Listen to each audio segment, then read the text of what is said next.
This podcast may contain explicit language. Juicy fruit. One Flew Over the Cuckoo's Nest is next.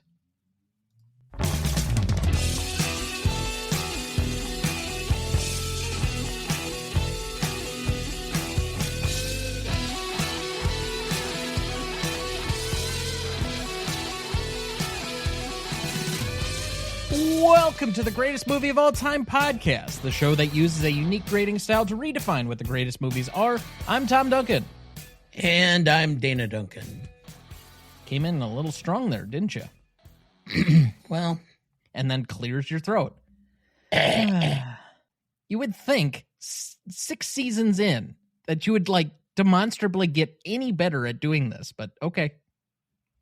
Well, what if I just said I'd do a lot of this stuff to annoy you? Because nobody believes that shit. You do a lot of stuff to annoy me, but there's no way you could consciously clear your throat as many times as you do in an episode and do all of the just generally, I don't know, amateurish things that you tend to do. But okay, moving on. Tonight, for our 287th episode, we discuss One Flew Over the Cuckoo's Nest from 1995, celebrating its 50th anniversary. Directed by Miloš Forman, written by Lawrence Hoban and Bo Goldman. Cinematography by Haskell Wexler with Bill Butler and William Fraker. Music by Jack Nicholson. Editing by Richard Chu, Lindsay Klingman, and Sheldon Kahn. Starring Jack Nicholson as Randle Patrick, R.I.P. McMurphy, Louise Fletcher as Nurse Mildred Ratched, Will Sampson as Chief Bromden, William Redfield as Dale Harding, Brad Dourif as Billy Babbitt, Sidney Lassick as Charlie Cheswick, Christopher Lloyd as Max Tabor, Danny DeVito as Martini, Dean Brooks as Dr. John Spivey, William Duell as Jim Seafelt, Vincent Schiavelli, I think that might be right. Yeah, that I don't know if I have another pronunciation in me. As Bruce Fredrickson, Michael Berryman as Ellis, Alonzo Brown as Attendant Miller, Mawako Kumbuka as Attendant Warren. I know. Nathan George as Attendant Washington, Maria Small as Candy, and Scatman Carruthers as Night Guard Turkle. Background for the movie: One Flew Over the Cuckoo's Nest premiered on November 19th, 1975. On a rough budget of $3 to $4.4 million, the film would gross over $163.3 million to finish number 2 at the worldwide box office. Critics were mostly effusive in their praise of the film, and Cuckoo's Nest went on to be nominated for 9 Oscars, including Best Cinematography for Wexler and Bill Butler, Editing, Original Score, and Supporting Actor for Brad Dourif. It is one of the 3 winners of the Big Five: Best Picture, Director for Miloš Forman, Actor for Jack Nicholson, Actress for Louise Fletcher, and Adapted Screenplay for Hoban and Goldman. Cuckoo's Nest is one of the other 2 films, of course, we have covered previously. That would be It Happened One Night from 1934 and The Silence of the Lambs from 1991. The film has since been recognized by the AFI on the following lists: AFI's 100 Years, 100 Movies at number 20, AFI's 100 Years, 100 Heroes and Villains with Nurse Ratched as the number 5 villain, AFI's 100 Years, 100 Cheers at number 17, and AFI's 100 Years, 100 Movies 10th Anniversary Edition in 2007 at number 33. In 2015, the film ranked 59th on the BBC's 100 Greatest American Films list, voted on by film critics from around the world. In 1993, the film was selected for preservation in the United States National Film Registry. Cuckoo's Nest appears on the Cinema Legacy poll at number 79. One Flew Over the Cuckoo's Nest currently holds a 93% among critics on Rotten Tomatoes, an 84 score on Metacritic, and a 4.4 out of 5 on Letterboxd. Now, of course, we can't do this by ourselves, so we bring in our returning celebrity guest, a 5-time club member making her 6th appearance on the show to date, the host and creator of Shea Cinema, the sassy lass from Las Vegas. Please welcome back Sara Shea.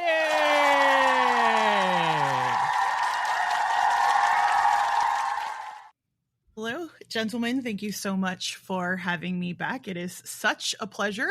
I think, except for one film, every film that I have covered with you has been in the 70s. So for whatever reason, this is my wheelhouse, only with you.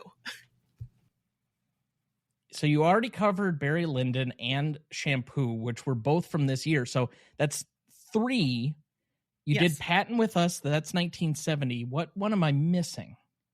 Oh, 12 Angry Men. You were on the revisit with us. Yeah. Yep. Okay. Yep. Interesting.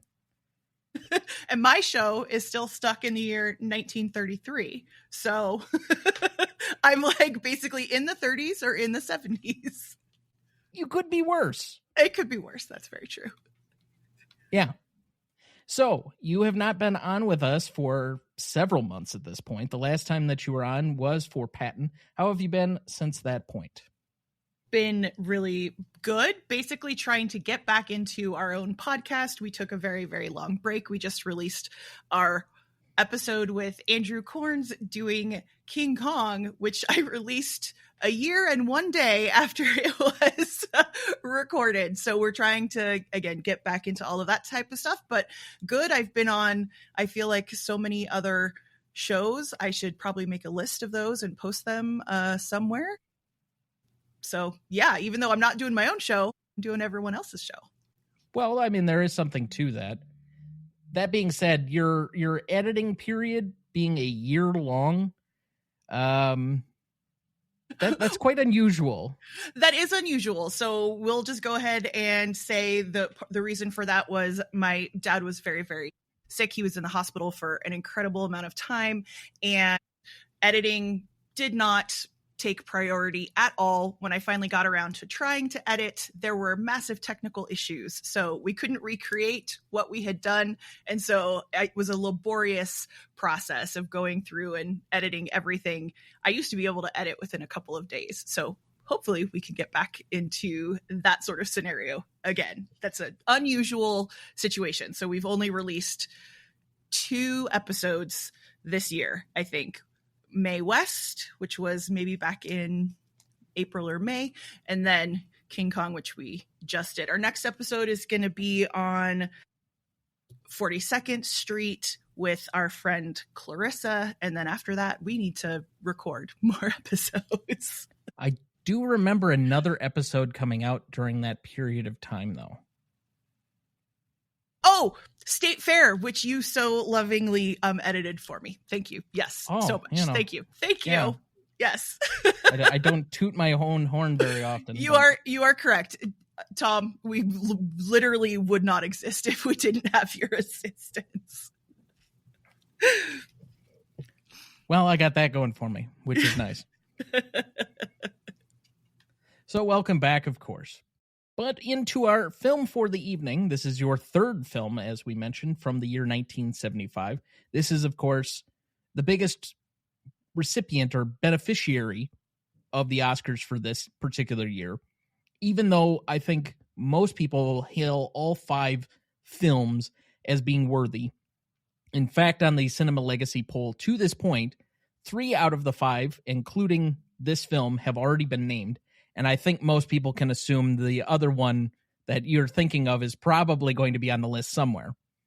Just saying.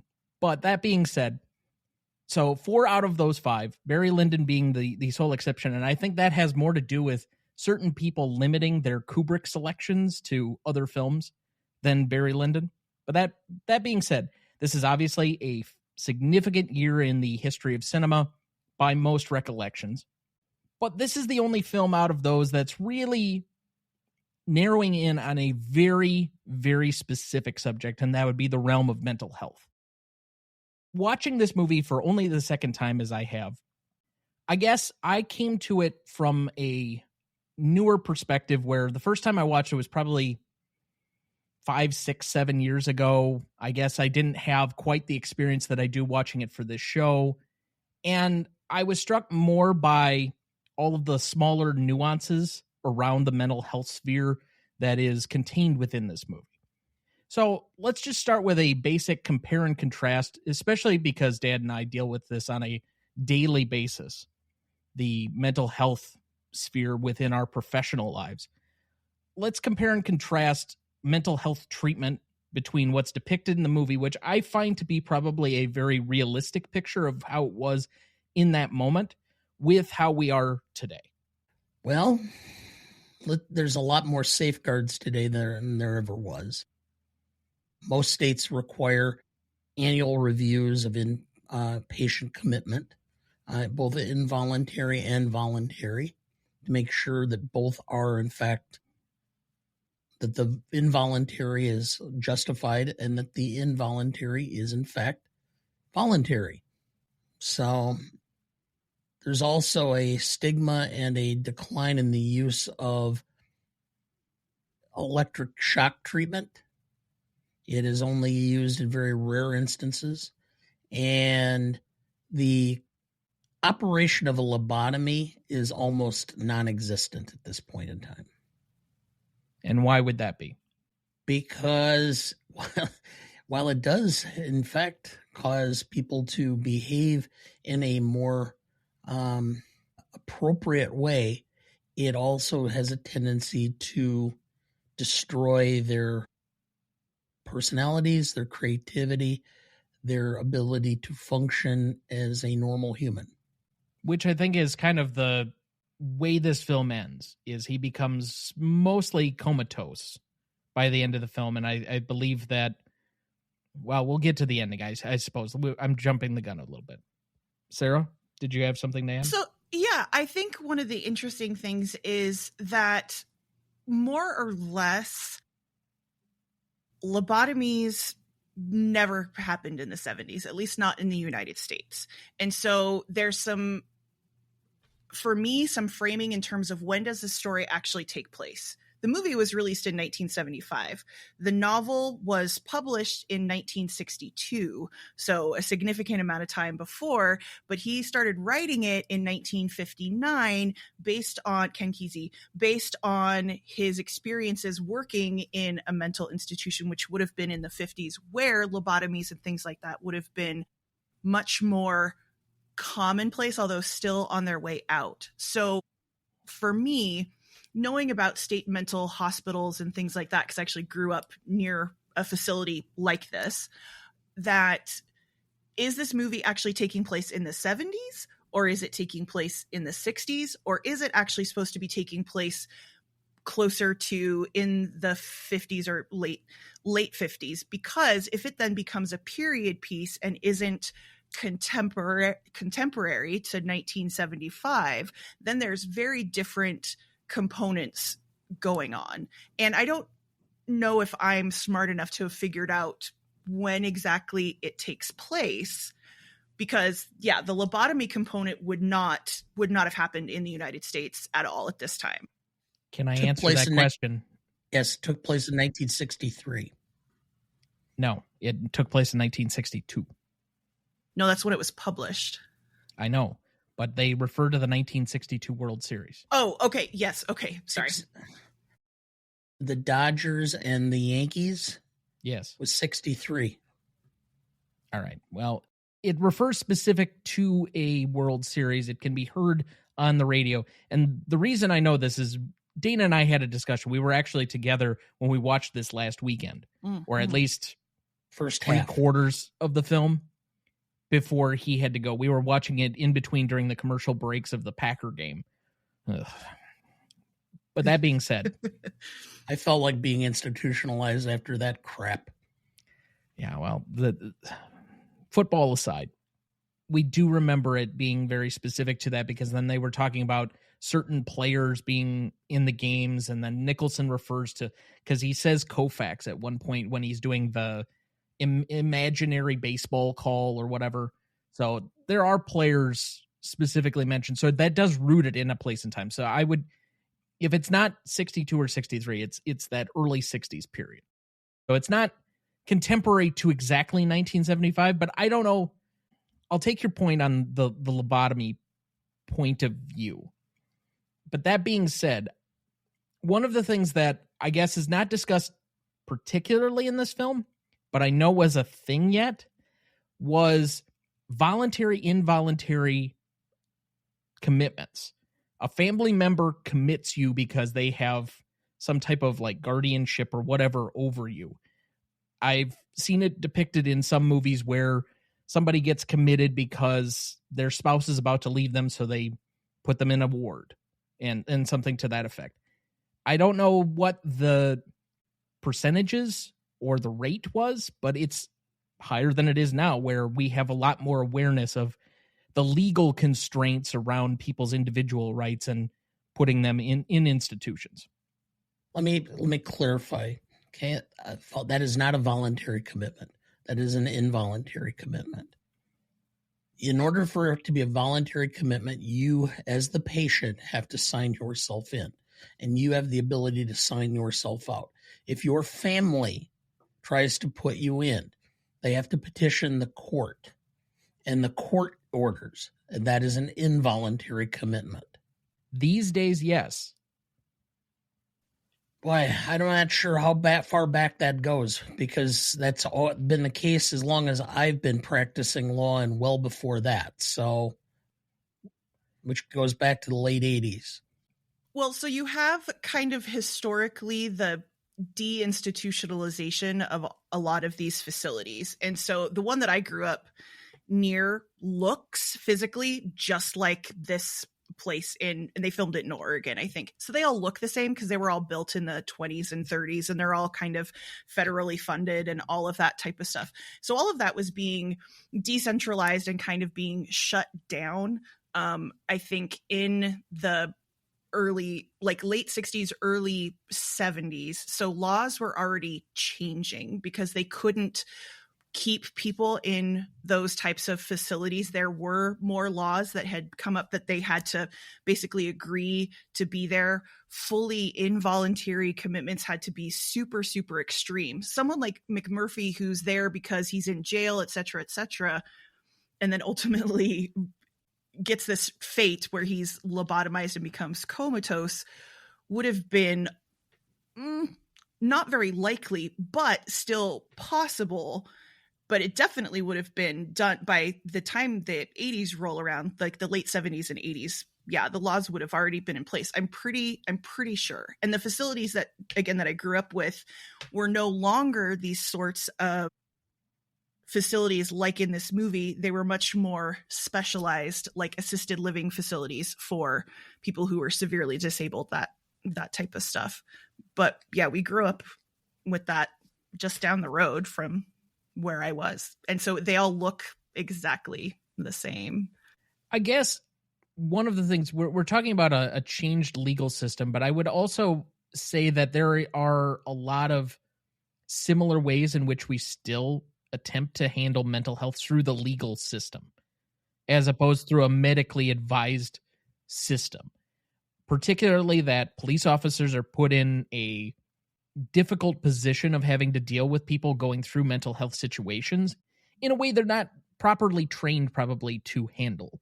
And I think that has become much more aware in the last 10 or so years as we've tried to shift away and say, I mean, should we have police officers really responding to every crisis that's an emergency outside of severe medical emergencies, such as for a 911 distress call, somebody's having a heart attack or something to that capacity, or a fire?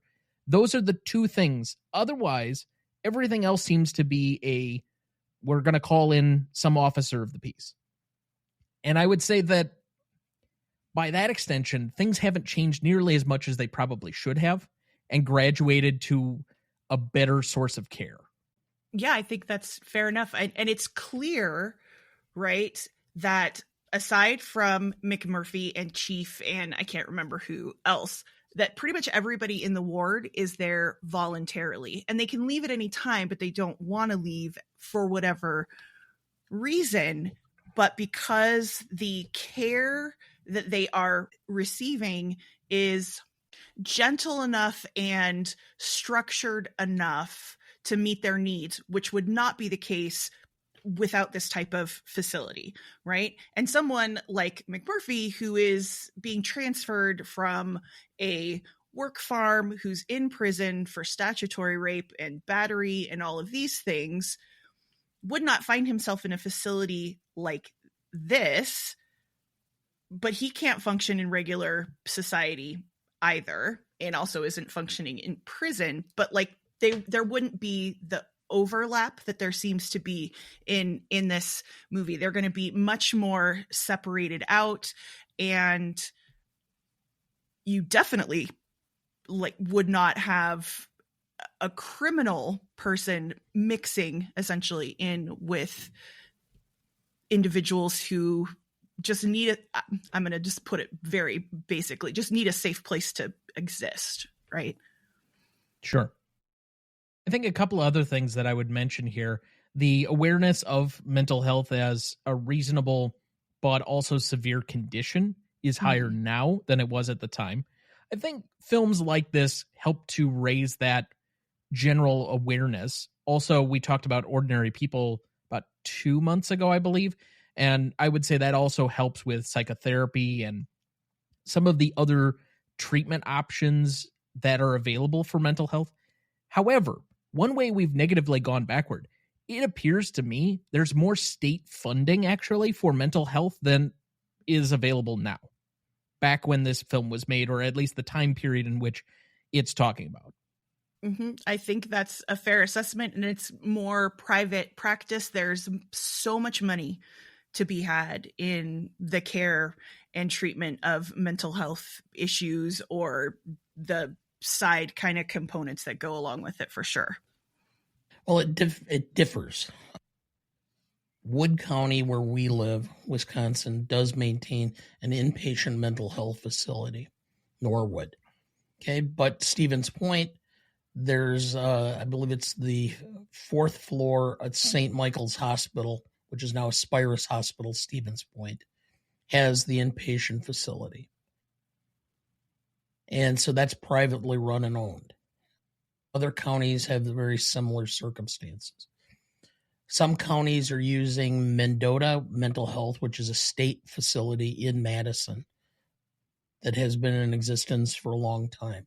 And they have different levels of security. They have just inpatient for normal mental health, but they also have inpatient for the criminal, or for criminally inclined individuals. So in other words, if you plead not guilty by reason of mental disease or defect, you're treated at a specific in-custody type facility at Mendota, and then it can eventually, if you recover, stand trial on the underlying charges, unless you're completely exonerated from those charges because of the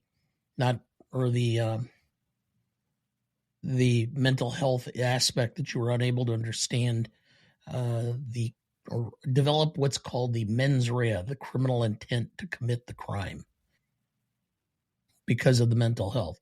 So there's a lot more layers, and there's a lot more variations. Police officers do not have the right to stop or hold somebody indefinitely. I believe every state pretty much has an emergency detention procedure, and I believe the detention procedure has been established in part by Supreme Court, U.S. Supreme Court precedent, which is generally they can only be held for 72 hours before some sort of formal action needs to be taken, and that they need to be brought in front of a judge for determination of whether there is going to be a trial for a commitment or not.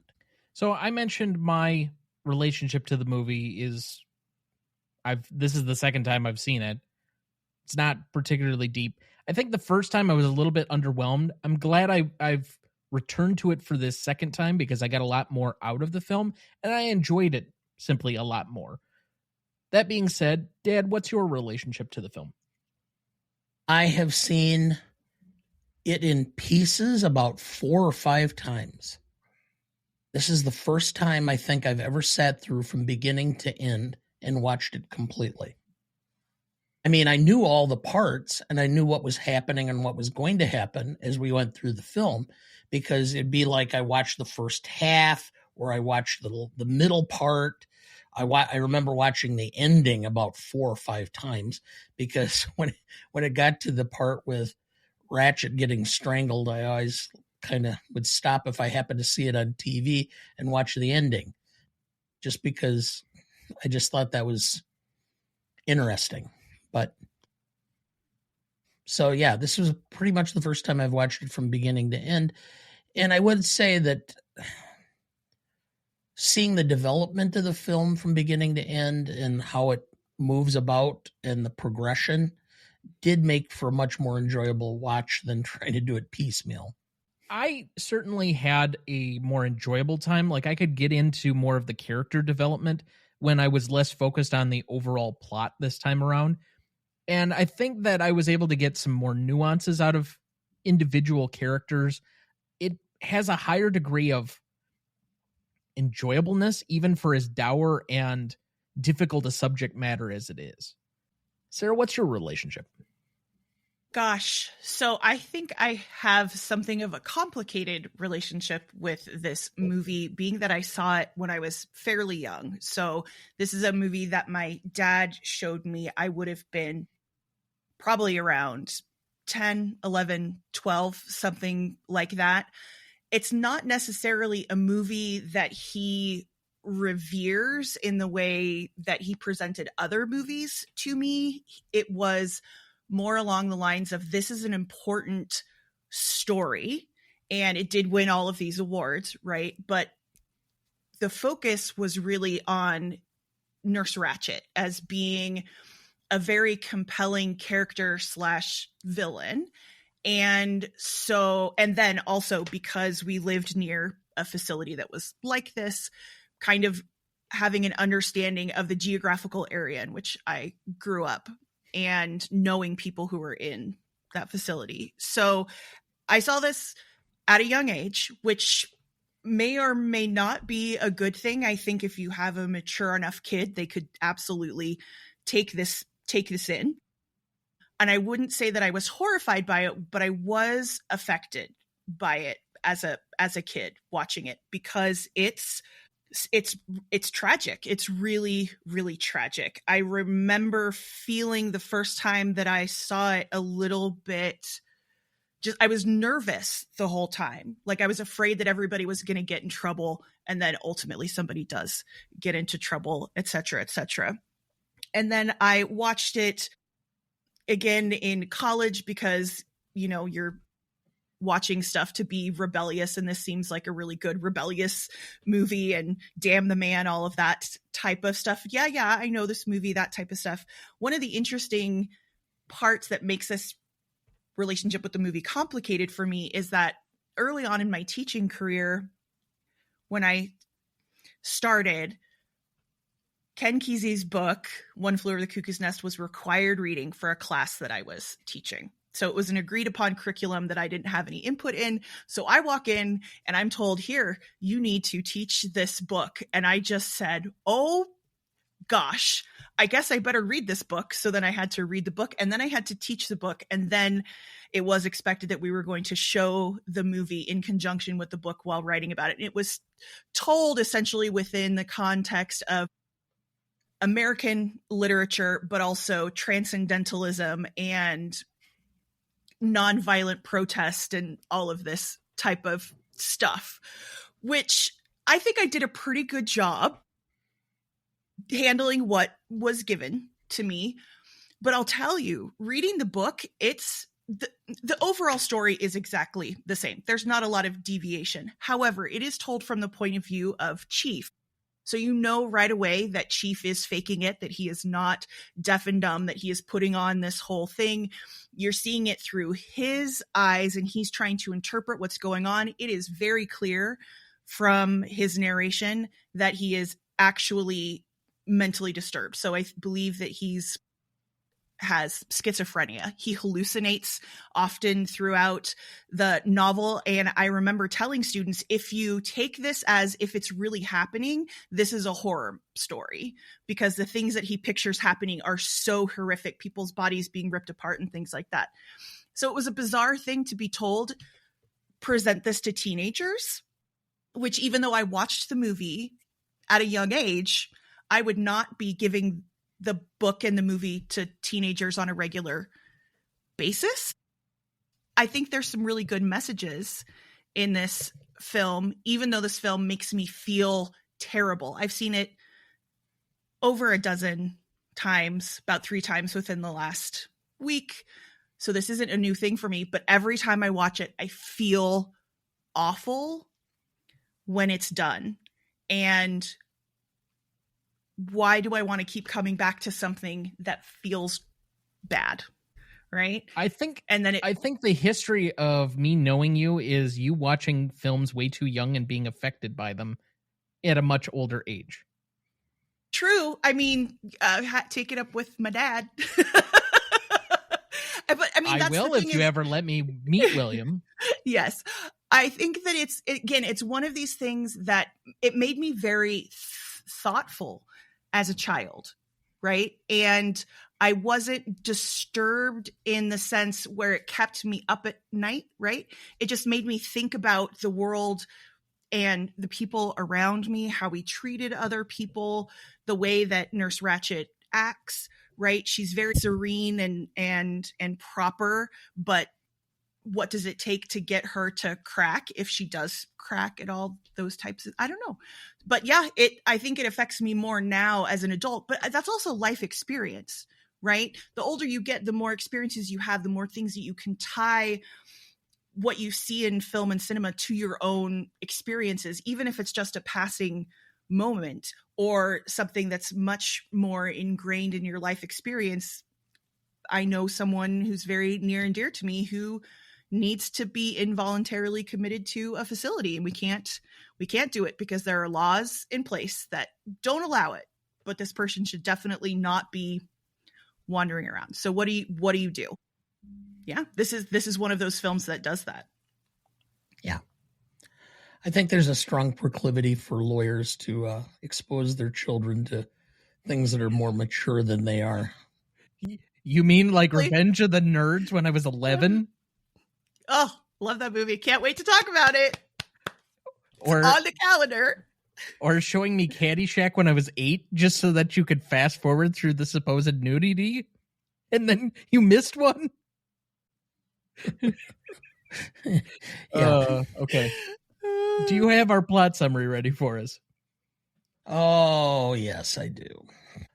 One Flew Over the Cuckoo's Nest is a powerful drama directed by Miloš Forman, based on the novel by Ken Kesey.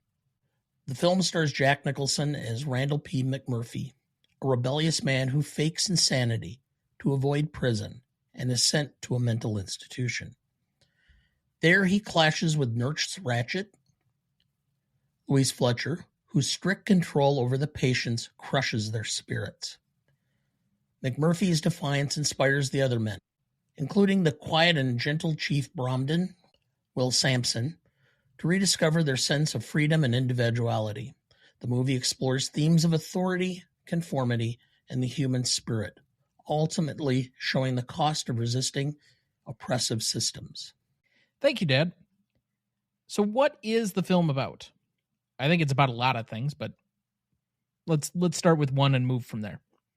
Fighting authority. I would agree. I was thinking, what are the things that this movie is not about? Is it a search for the self, right? Self-expression? Is it... Okay, it's definitely not a love story. No. Write that off? It's not. It could be. It could be a love story between Chief and McMurphy. Okay, sure. Because he kind of commits a selfless act in the end. Okay. Yeah, I mean, right, and I was being a little bit more facetious when I was saying that, but you're absolutely true. A love story, friendship story. What does that mean? How do you demonstrate those types of things? I think it is absolutely considering how most of the people are voluntarily committed, what is sort of the oppression that we put on ourselves, right? Censoring ourselves, suppressing ourselves in order to fit in a way that isn't even necessary, right?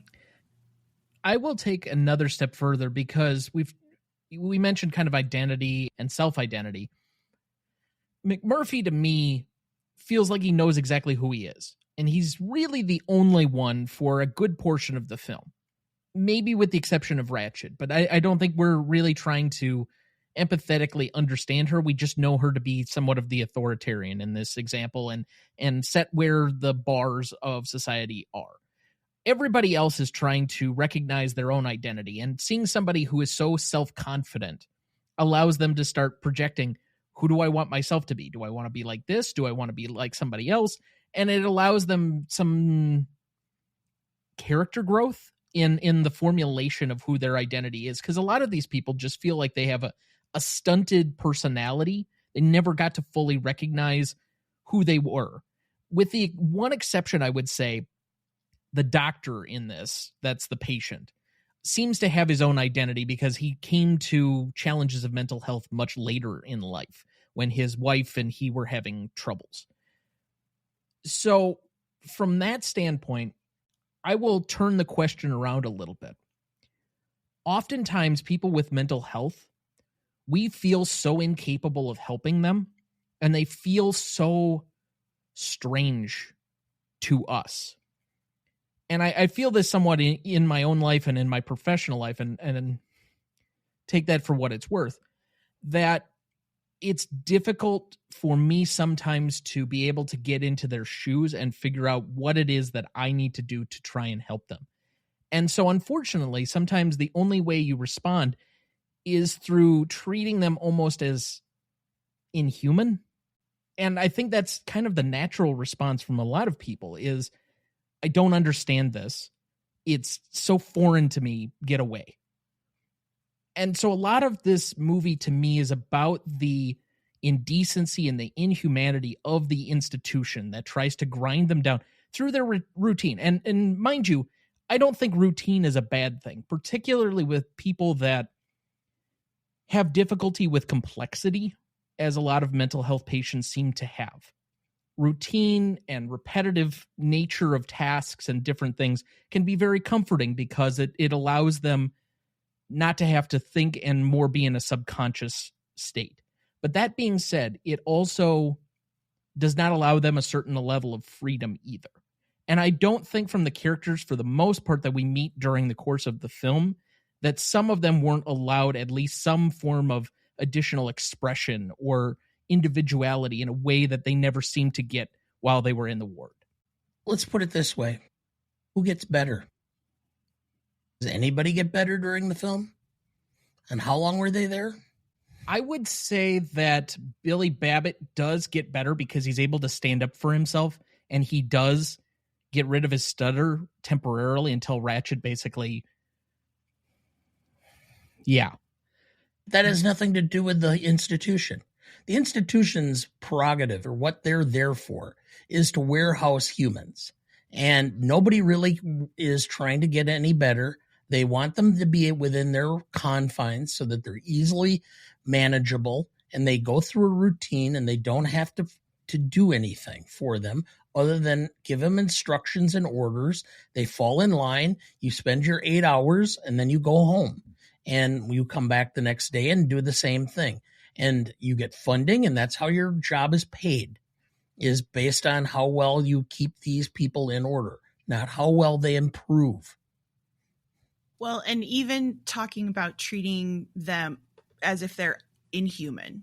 When McMurphy's trying to get the vote to put on the game, right? And she says, oh, there are 9 other people on the ward. And he says, you're going to count these ones, they don't even know what's going on. And she says, yes, we're going to count them. So there's this illusion, right, of they're all fully human and can fully contribute. But she only says that because it serves her, because it keeps McMurphy at bay, right? And he's the one who is trying to then later on, or through the whole movie, right, treat them as regular people. They just need these regular things. And then, no, we can't change the schedule because they can't handle having the schedule changed. We can't make any alterations because they can only function within this little set of boundaries that we've given them. So yes, they are fully human, but absolutely they are not. She treats them like a flock of sheep. Yeah, absolutely. Did you know Will Sampson, Chief Bromden, was a park ranger in Oregon near where the movie was filmed. He was selected for the part because he was the only Native American the casting department could find who matched the character's incredible size. Do you know what else he was in? Nope. He was in the Kevin Costner film. That narrows it down. The one that he won Best Director for. Dances with Wolves. Dances with Wolves. He played the chief that traveled with him. Are you sure? Pretty sure that's right. He is not listed for that film. I mean, he's listed for a bunch of films, but that is not one of them. The White Buffalo, Orca, Poltergeist 2, The Outlaw Josie Wales, Firewalker. That's the one. I'm mistaken. It was Outlaw Josie Wales. My mistake. Okay, I was going to say the other guy is much shorter. And I think he was somebody that we just recognized not too very long ago in the last couple of months for passing. Yeah, Graham Greene. He passed away recently.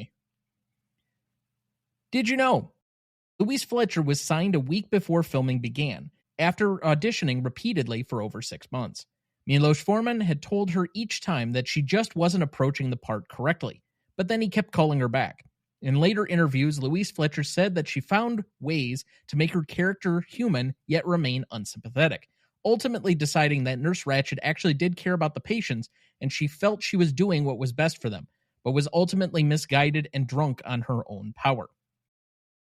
I mean, it's a complex character, and I think you have to have that final moment with her. And I don't mean where she's got the next brace on, but rather prior to that, the exchange with Billy Babbitt, to really narrow in who that character is for me. She in the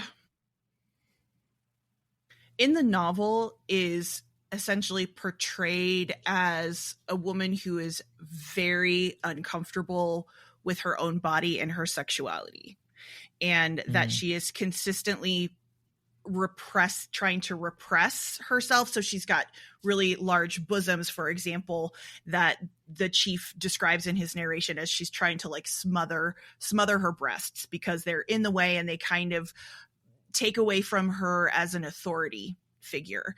And so that her responses to anything that is sexual, like Billy or Harding potentially being gay, all of these things, that she is so upset at any expression of sexuality or sensuality that she's even more like iron fisted about it, and that she does want to do what is best for her patients, but that it is so devoid of human interaction because she's essentially disassociated herself from her own body, that she expects everyone else to be able to do the same kind of. And I think that the way that Louise Fletcher portrays her, I think that she does pull it off, that you can see her struggling and she does just want to do her job, but she does not exist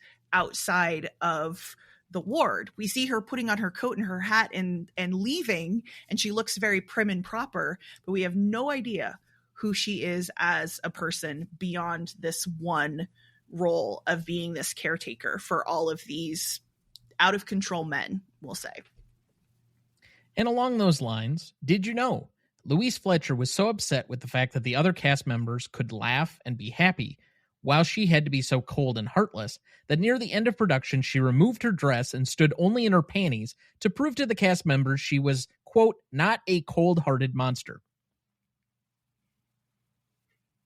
Okay. That's one way to get attention. Yes. Did you know Jack Nicholson took a percentage of the profits in lieu of a small salary for a modestly budgeted film? The move paid off when the picture went on to gross well over $120 million. In his Oscar acceptance speech, he thanked Mary Pickford, who had received an honorary award earlier in the ceremony, for being the first actor in Hollywood to take a percentage of the profits. She also gave herself an Academy Award, but whatever. Okay. I mean, the Oscars are nothing more than people from Hollywood awarding themselves anyway. That's why they were created. Exactly. Pat yourself on the back. Well, that and to help with labor strife, but that's a different story. If you want to read about that, go read Oscar Wars. That's actually a really good book. So, did you know Dean R. Brooks was a psychiatrist and director of the Oregon State Hospital where the film was made? During filming, Brooks correctly diagnosed William Redfield with leukemia that would later kill him 18 months later. That got kind of heavy. Yeah. And finally, did you know, during filming, a crew member running cables left a second-story window open at the Oregon State Mental Hospital, and an actual patient climbed through the bars and fell to the ground, injuring himself. The next day, the Statesman Journal in Salem, Oregon, reported the incident with the headline on the front page, "One flew out of the cuckoo's nest."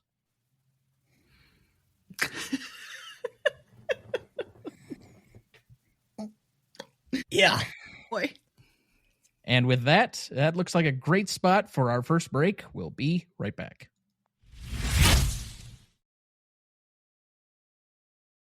Before we jump back into the episode, next week for our 288th episode, we welcome back Kieran B. of the Best Picture cast to discuss yet another Best Picture winner in The Lost Weekend from 1945, celebrating its 80th anniversary.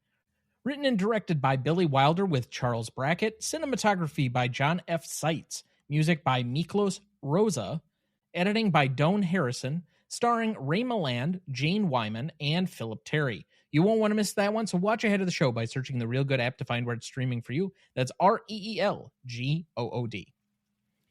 All right, let's check in with our guest, Sarah. What's going on with you, and where can people find you? Yeah, so you can find me on Instagram at Shea Cinema. Sometimes I'm there. Sometimes I'm on my own show. So our 3 episodes that we released this year were on State Fair. Oh my gosh. King Kong and Mae West. What's the Mae West movie called? She Done Him Wrong. But if you literally cannot get enough of my silly appearances on other shows, you can find me on Clarissa Beckstead's new show. I've seen that one. I've been on several times. Once with you, Tom, for 12 Angry Men, also for V for Vendetta and Titanic. Earlier this year, I was on Movies and Us with Clarissa discussing Black Bag. I was on Morally Offensive early this year discussing another Mae West movie, I'm No Angel. Next year, I will be appearing on a couple of shows as well. A new one coming out where I will be talking about Psycho and Freaks. And I Know Movies and You Don't. We'll be discussing Wild Boys of the Road. More stuff from the 30s. So, and of course, all of the other appearances that I've been on Gmote as well. Of course. Now, when might we be able to expect more Shea Cinema? So hopefully within the next week or so, we'll have our next episode, 42nd Street, out, and then hopefully it's going to be getting back into a weekly thing. So I just need a couple more weeks to kind of get that schedule set up, make sure that everybody is healthy and present and accounted for so that we can continue on our journey. And then, of course, Tom, we need to have you on the show. Our schedule is decided for the next 97 years. So you just need to pick a movie that you want to talk about. I did pick a year and a movie, but it's several seasons ahead for you because you're in 1933, correct? Right. So is there anything you want to do in the next little bit, not 10 years down the line? That I will have to get back to you on. What was the winner from 33? Is that Cavalcade? Correct. We already did it. I think that might be the only 33 film that I've seen. So I'll have to look for some others that I might be interested in because, frankly, Cavalcade was boring. It's very boring. Yep. I mean, it was fine, but it was so aggressively fine that it was like, what's plainer than vanilla?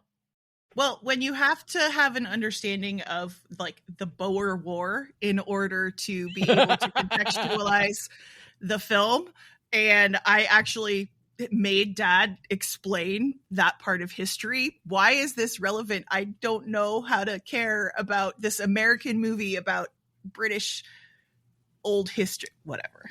It is what it is.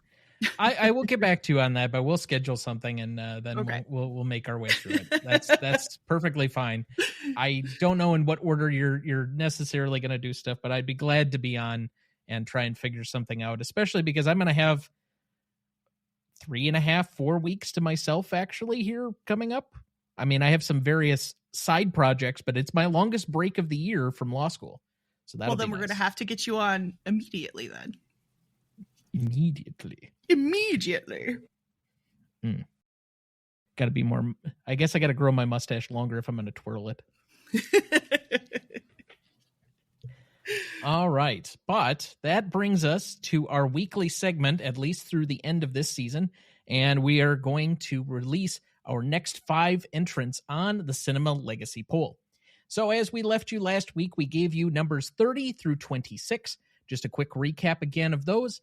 That was Taxi Driver, The Shining at 29. 28 was Star Wars. 27, Back to the Future. And 26, 2001, A Space Odyssey. Obviously, some very big, heavy hitters in that list. So you got to be wondering, what's ahead of it? Well, without further ado, numbers 25 through 21.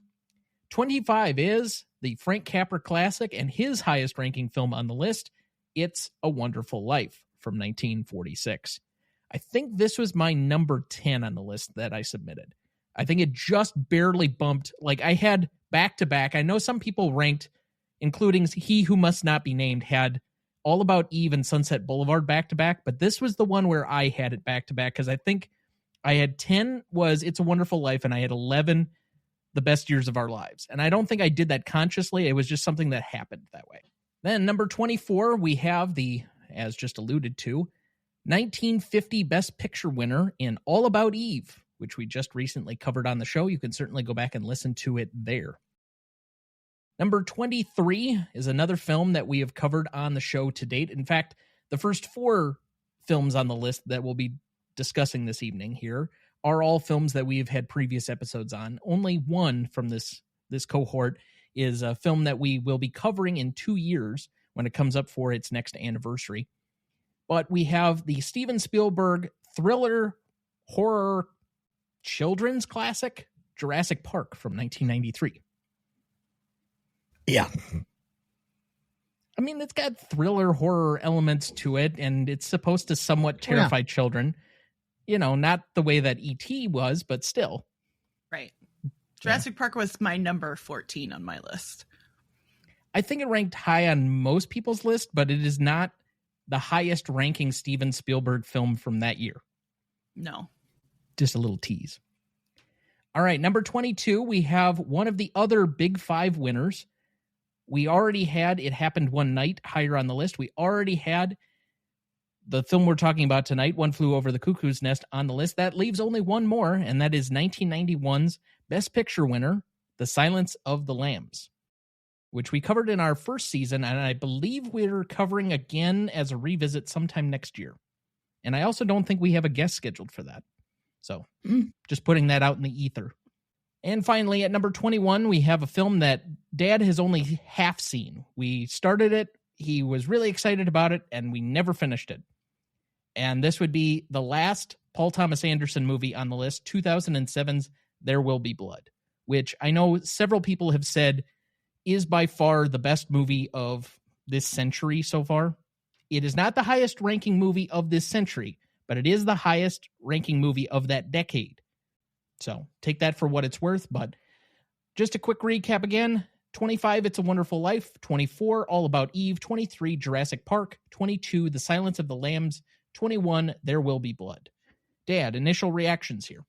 We're starting to get down into the differences as, you know, I mean, these are all excellent films, and I mean, it's a matter of splitting hairs, I think, on some people's lists, but still, the whole concept of this was to rank them so that there was actually some meat to the basis, not just, you know, whichever film was the one that showed up the most often.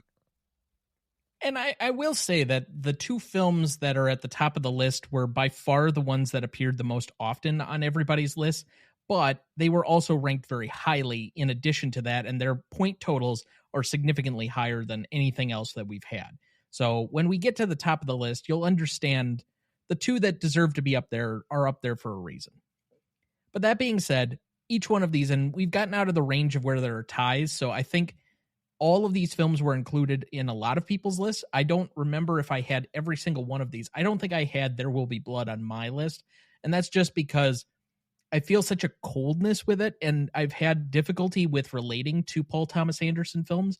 There are some that I have enjoyed, but maybe not connected to on an emotional level, such as the most recent One Battle After Another, which I think I need another watch of yet to really hone in on what everybody else sees as so special about the film. There are other ones like Magnolia that I had a much greater connection to. And then there are ones like this where I feel such a coldness that I think other people appreciate, but maybe not for me. But it is the last film on the list that I know that for a fact you have not completely seen or finished. So some other quick takeaways here from the list. This is our 8th and 9th horror films on the list in Jurassic Park and The Silence of the Lambs, joining The Shining, The Exorcist, Nosferatu, Train to Busan, Night of the Living Dead, Seven, and The Thing. We still have 2 more to go. This is our 10th science fiction film in Jurassic Park, joining Star Wars, Back to the Future, 2001: A Space Odyssey, T2, Judgment Day, which somebody on this show will be joining us yet again for next summer, Blade Runner, Interstellar, E.T., Eternal Sunshine, and WALL-E. We still have 3 other science fiction films to go on this list. We had 2 more Best Picture winners this week, running our total to 23, with All About Eve and The Silence of the Lambs. We have 1 from each decade at this point, and for the most part, save from the 1980s, the 2010s, and the 2020s, we've had at least 2 in every other decade. Still, the most amount is from the 1960s, where we have 4. We still have 3 from the 1930s and 3 from the 1950s, and I don't think those are bound to change, but I could be wrong. This is our second and last Capra film, as I mentioned on the list. It's a Wonderful Life is, by most accounts, his masterpiece.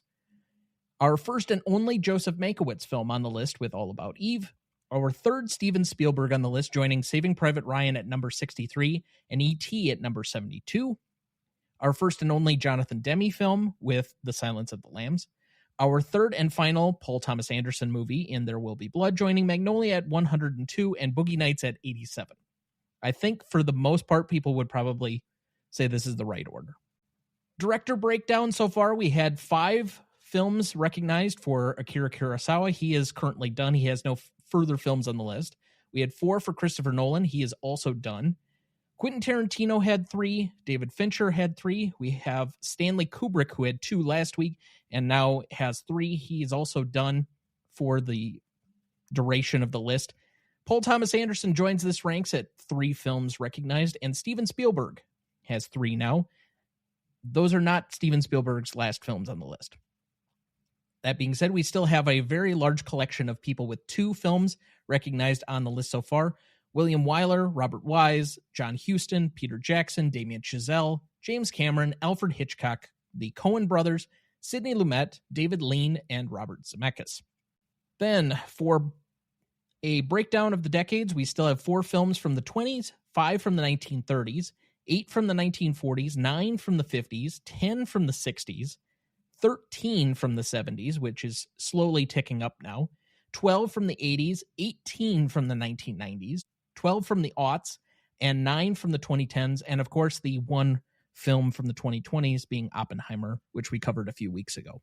So any other primary thoughts?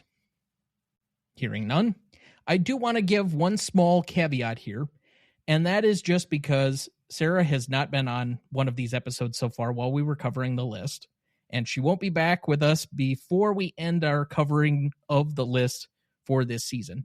So, from both Dana and I, because whether you admit it or not, we're part of the Council of Elders or whatever we called it that was responsible for the idea and the logistics and the organization of this project. We would both like to say thank you to you individually while we have the opportunity here. Yes.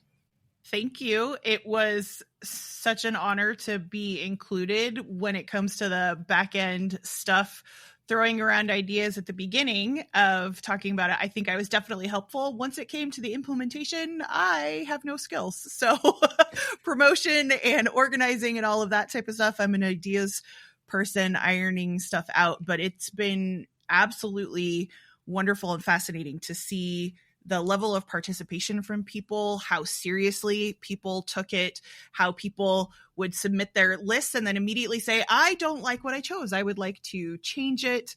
The controversy that has come out of some people's lists. I already want to change my list as well. Lost sleep for many people. It's just been a wonderful thing to be part of. So thank you for including me behind the scenes as well as compiling my stuff as well. And just another quick shout out to our, I wouldn't say growing, but our small community on the Discord for all the participants. And if you are a participant in this project and have not been a part of it, you're still welcome at any time. It is reserved for members specific to participation in this project. But if you are a part of that and you would like to be included, by all means, just message me. I'll be glad to add you. But there's so much going on there on a daily basis. So many things that I know that both of you have your difficulties in keeping up with, the amount of random conversations that never seem to follow a coherent narrative, depending on the channel. So, it is what it is. But I think we have a great community over there of people that are very invested and that have found like-minded others. And all of them, for the most part, are future or current guests that have been a part of this grand project. And I'm just thankful that we could all get together and share in this, and that this project has brought some of us together. And I'm looking forward to whatever the next iteration is going to be. And as we grow this participant group, because I would hope that we started out trying to get a recruited group of about 50. Now that this first iteration has come out, I would like to say that we could grow our numbers because we have a proof of concept to take to people and say, would you like to be a part of whatever the next version of this is? Yeah, and I do have to say the community, even though I struggle on the Discord just because my brain can only handle so much, not because there's anything wrong with the Discord, the community is really great. And honestly, it's been a fun way to document the progression of the list, from just us germinating the ideas behind the scenes to people slowly joining us, getting to know each other and growing it kind of almost exponentially. But also it's for example, I suddenly decided that I was going to watch every David Cronenberg movie in October. And it was a really interesting little way for me to document that without any pressure to perform on Instagram or Letterboxd or anything like that. Just sharing my quick thoughts, people cheering me on or being like, ooh, that one's going to be fun, or that one's going to be interesting. People giving all kinds of movie recommendations, stuff that, because everybody has such different things that they're into. So it's a super, super fun place to hang out. And then of course there's just the ridiculous stuff that goes on that have nothing to do with movies at all. So I like that stuff too. Yeah. The food takes this week has been quite interesting, to say the least. But I think I saw a salmon pizza and I said, absolutely not. No, nope. You were correct. That was one of those highbrow things that a particular member who shall remain nameless's friend served at their restaurant. Yeah. Somebody who's considered themselves a foodie. I think they have too highfalutin of tastes. That's just me. Since I have a pizza oven, your mother decided that we should try that. The salmon pizza? Yes. What, next Friday? I doubt it. I don't know. I'm still. Yeah, I would hope that. She keeps saying that we need to get it up and running. Well, it is up and running. The problem is she wants it to be gas and I want it to be wood pelts. And so it's set up for wood pelts. So I could use it at any point in time, except she won't let me because she wants it to be gas, even though it's my gift from her. Okay, so we've had 2 weeks of subjecting people to the inner fighting of my parents, and now we're going on a third, even though she's not on this episode. Moving on, I will say that stay tuned. Next week we have The Lost Weekend, we will be revealing numbers 20 through 15, or excuse me, 20 through 16. So stay tuned for that. We have 20 through 16 on that episode. Then we will have the week after when Clarissa will be with us for the Psycho revisit. That will be numbers 15 through 11. And then we're at the top 10 already. So we don't have too many of these left. In fact, after this episode, Dad and I only have 4 more to record because we've already recorded the season finale. Yes. Yeah, it's kind of a weird feeling already. Getting into that final stretch before we turn the page on yet another season. Going into year 7. Wow. Which is weird. But I thought about trying to get Bob Seger to do Turn the Page, but I think he's a little busy. He may not remember the words. Anyway, we left off at best performance. Dad, who do you have down? I have Louise Fletcher. She certainly came across as quite the icy, I guess there's no better way of saying it, bitch. She certainly knew how to play that part to come across as being almost maniacal in her rigidity of treating the patients. Well, and I think it speaks to something did you know that Tom had pointed out at the beginning, right? That she felt so alienated from the rest of the cast that she took her clothes off at the end, right? She's essentially the one character who doesn't get to let go at all during the film. Even when she is upset, it is only she has turned the dial up to like a 2 or a 3, whereas you get to have all of the other characters get to essentially do whatever they want, and there's a freedom in that, and she has to be so restrained in order to make this character effective. And I think her Oscar win is very well deserved, and her recognition as that character being a villain, I 100% agree with you. That would be my best performance as well. I have said many times on this program that I am one of the world's worst judges of what is acting and what isn't acting. I think I know when it's overacting, and I can pick out certain things, but I often gravitate to more showy performances. This is in no way a showy performance. Normally from a villain or somebody with authority, they are doing it in a more masculine, aggressive manner that usually comes through some level of sternness, or they raise their voice, or they're yelling, or none of that's in here. And yet, I guess up until the end, this is my problem with the performance. I have a hard time understanding what the supremacy in the acting performance exactly is up until that last moment where she threatens to call Billy's mom. Then you can see it to me, where it finally comes through that she just cannot compromise ever. She knows exactly what it will do to him, and that it drives him to his own suicide. And she will not back down at all. Like, he is begging with her. He is pleading like his life depends on it, that he just can't be embarrassed. And she just won't let him off the hook at all. Like, she wants to punish him for how he's behaved and what he's done because he's defied her. And the drunk on the power really comes through in that moment. But up until that point, and it may be because I've seen the film before, I just didn't get what about that character, other than setting a standard of rules, really made her performance stand out as like one of the seminal best actress winners that I think most people have put her up on this pedestal. I have a hard time wrapping my head around it. So I ended up nominating other people here. I have Miloš Forman in my best performance as a result, because again, it's controlling this chaos, and you have a very large cast with multiple people creating somewhat of a lasting character memory. Like, everybody has their own little bit, and even Danny DeVito, who doesn't look like modern Danny DeVito at all, and like you'd have a hard time telling from our more popular relationship with Danny DeVito as he currently exists from about the early 90s to now. It's very different from what that character is, which is mostly silent and kind of doing it through gestures and mannerisms.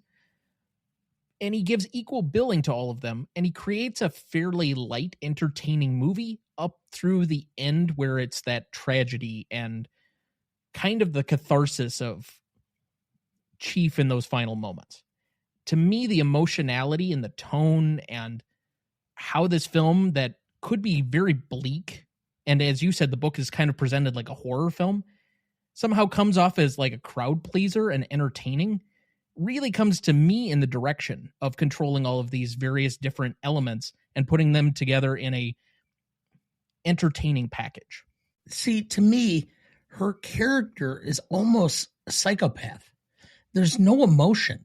She's dead behind the eyes. And that's the way she's playing it. Because it would be too easy to be stern and dictatorial and to raise your voice and to show discipline through that. She kept a completely even tone. And by the sheer fact that she was so unemotional, made her eerie. I think one of the things, if you think about, she embodies that role so well that it's hard to separate Louise Fletcher, the actress, out of that character. Okay. And I think what are the different ways that she could have played the part? How much was she influenced by Miloš Forman's input, for example? Because my other thought was giving him best performance as well. She could have played it much softer and more maternal. She could have played it being a little bit more seductive, not necessarily in a super suggestive way, but oh, come on, like cajoling kind of way. She could have been outright mean and screamy and more like a drill sergeant. So there are lots of options, I think, for how that character could have done. And I think Dana's right. She is completely dead behind the eyes. She is so without emotion. She is even keel the entire time. And again, when she raises her voice, it is so little. And I think it takes more talent to do that than it does to even overact. There's this idea that people who have to sing off key in movies or musicals or whatever, you have to have someone who's talented enough to know how to do it badly so that it looks bad than just finding someone who's bad at it. If that makes sense. And so she is laser focused in on it, and she feels creepy. She does feel psychopathic. It feels when she's talking about, we can't change the schedule, we can't do this, they need this, it's really like she's talking about herself. This is what she needs in order to survive and function in her job. All of the boundaries and parameters that she's put on for everyone else, that's how she needs it as well. Could she end up in a facility like this? McMurphy ends up in a facility like this, and I think that the officials in the movie say he's not crazy, just that he's dangerous. She's not crazy, but she's dangerous. She has his brain drilled into. I mean, is that ultimately her decision? Like, we don't recognize, I mean, you're led to believe that that's likely the case because he assaulted her. He tried to kill her, quite literally. Like, if they had not basically pulled him off of her, he would have killed her. Like, he was that motivated at that point. But did she specifically give that level of order? I don't know if she has the authority to do something like that. She is the one where they say, we're going to send him back to the work farm. And she says, no, we're going to keep him here because I want to help him, because otherwise we're passing our problems on to someone else. She specifically asks for him to remain because he was going to be sent back to jail because he was not crazy. He didn't need to be there. And she says, keep him here. So I think at that point, should he have ended up in jail because of his assault on her? Absolutely. Her having the ability to say, I want this done to him.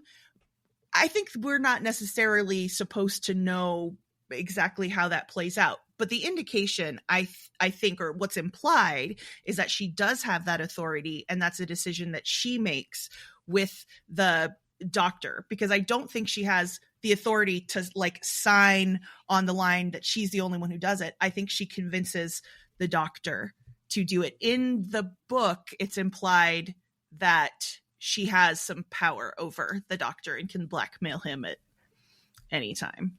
So. Okay, because that's obviously not present in the film, and I can only take the film at the face value. Right. But if you'll remember in that scene, the doctor defers to her on whether she thinks that that she can rehabilitate him, and whether they should send him back to jail, or this is something where it's a psychological problem, because they've deemed that he is not a psychological risk. Right. Now, if you want to say that he had an outburst of emotionality and thus he can have psychotic breaks and thus is a danger to society, that I could see where he would be lobotomized as opposed to sent to like solitary confinement at the time, where you would normally get in like a prison setting. But since he's already in the mental ward and they've basically already conceded that he has some level of mental instability by the definition of the state, that's where I would have the difference. And again, the doctor had to defer during that meeting. I would assume then that the doctor is the head and would have to sign off on something to that level. Because again, she's a nurse. She is not going to have that kind of ability. Now, if she does have implied power or some form of undue influence, that's a different matter entirely, and I'll be willing to concede that point, but that's something that, as the viewer only of the movie, that I don't have. Right, and I think we're supposed to kind of view it as maybe not necessarily the logical progression, but it is the terrifying conclusion, right? Sure. Because we have so many people in there who are voluntary, they can leave at any time. Why do they keep subjecting themselves to this? That whether or not she specifically has the authority, there is no reason for him to have a lobotomy no matter what, because all of the experts have said he is not deranged. He does not have a mental problem. This is him trying. They send him there because they think that he's faking it, which he is. He's trying to get out of being in a regular prison or on a work farm. So he's manipulating the system. They have flat out said there is nothing wrong with this man. Ratched says, yes, let's keep him here so that we can help him. He's 38 years old. He's doesn't have his life together, right? He is a statutory rapist, and he says, I literally can't help it. She was willing. She tempted me, all of this stuff. Yeah. So he's not a good guy. He's not somebody who shouldn't be in some sort of something. He is a menace to society, and his actions ultimately lead to Billy Bibbit committing suicide. He blames it on Nurse Ratched, but it's him forcing all of this other stuff to happen. So who's actually responsible? So again, lobotomy is not really being a thing at the time that this is happening as an extreme measure. I think that's the point, is that it's not necessarily supposed to make sense. He shouldn't have been there in the first place. And yet he is catatonic on the other side.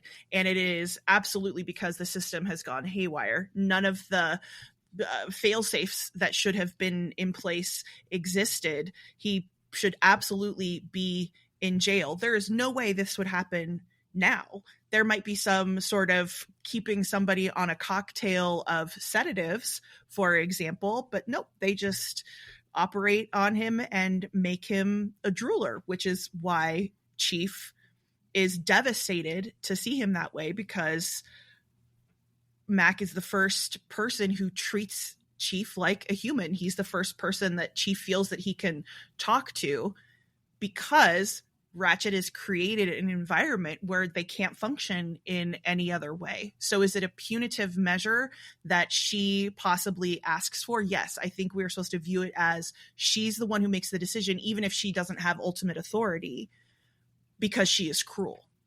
And because this is her even further dehumanizing him, taking away all of his agency, because he has wreaked such horrible results in the ward. Dad, who is your best secondary? Miloš Forman. The pacing was excellent.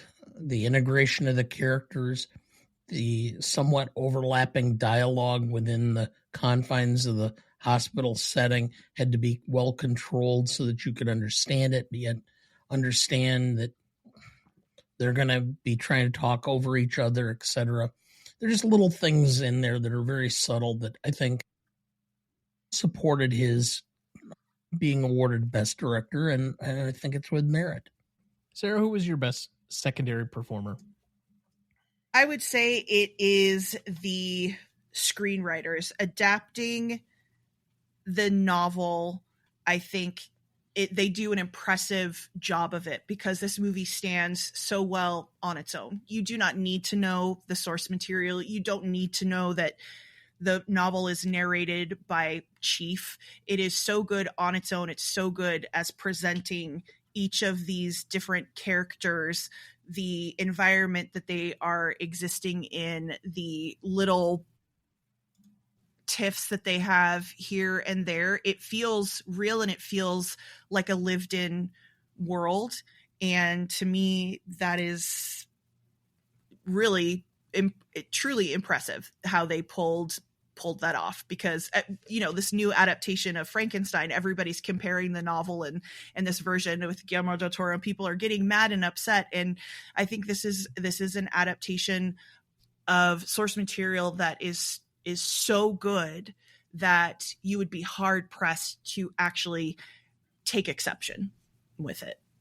And I think that's something you could probably appreciate a lot more, if not only if you've read the book. Yeah. Because I certainly wouldn't have noticed the difference otherwise. And you don't need to. And this is really, truly dangerous as an English teacher. You can get the story watching this movie rather than reading the book. And the book might even be a little bit more convoluted than it needs to be, because Ken Kesey is that type of writer. I mean, he's high on drugs the whole time that he's writing it and that type of stuff.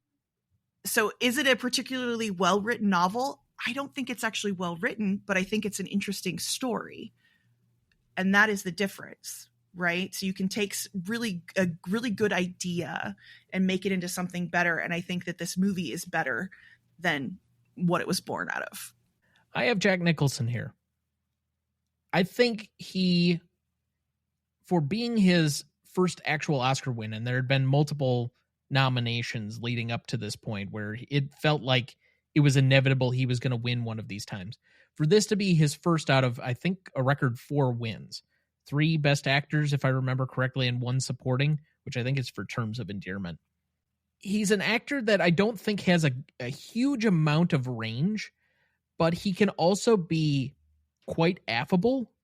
And I think that's what really makes this performance stand out for me.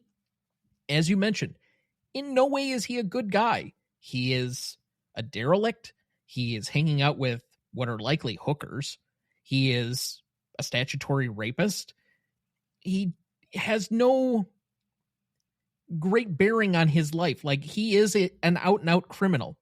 And yet, the way that this character is written and the way it is played is entertaining. It's enjoyable. You root for him.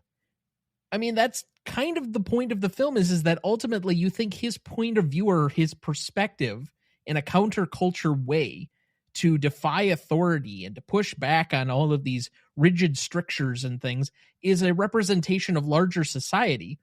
Some of that has to do with Forman, but also a lot of it has to do with Nicholson and his own personal views, having appeared in things like Easy Rider prior to this, that he wanted to push back on some of the rigid structures of society as a whole, and this was one way of doing it metaphorically.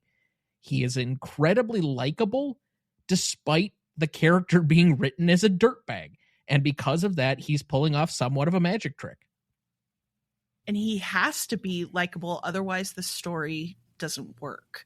Otherwise, how is he getting everybody to engage in all of these shenanigans? Somehow, despite him watching everybody else and viewing what he sees going on in the ward at the beginning as if it's his own personal entertainment. It's like the invention of reality TV, and he's just sitting back at their meeting about Harding's wife, and he's just like, what is this? This is great. He finds a way to interact with these other characters And yeah, you are rooting for him, even though we know he's a piece of trash. We want him to have these friendships, even though we know these other characters are gonna suffer.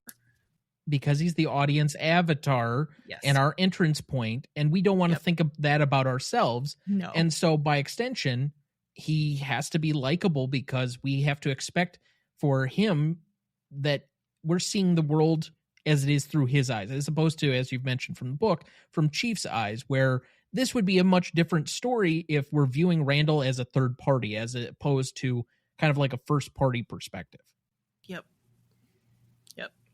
Most charismatic in this one, I have Will Sampson. I think he is incredibly likable, lovable. I mean, that character for playing, 2/3 of the movie, 3/4 of the movie, as being the deaf, dumb idiot who, okay, he realizes that he can pick up the ball and just basically plop it in the hoop, and that's good enough to play basketball with the rest of them. But he's likable in that moment. And then when he makes this flip, and then by the catharsis at the end, he's probably the character we're most rooting for to break out of the strictures of his confines. So I find him incredibly charismatic for a character that going into, or probably 3/4 of the way through the movie, you're very detached from, but grow a very explicit fondness of, to have the movie's ending work for you. I think the only other possibility, okay, so you could say that like Jack Nicholson is most charismatic, but he's doing a Jack Nicholson and he's so over the top, right? He's 10 out of 10 walk-ins at this point.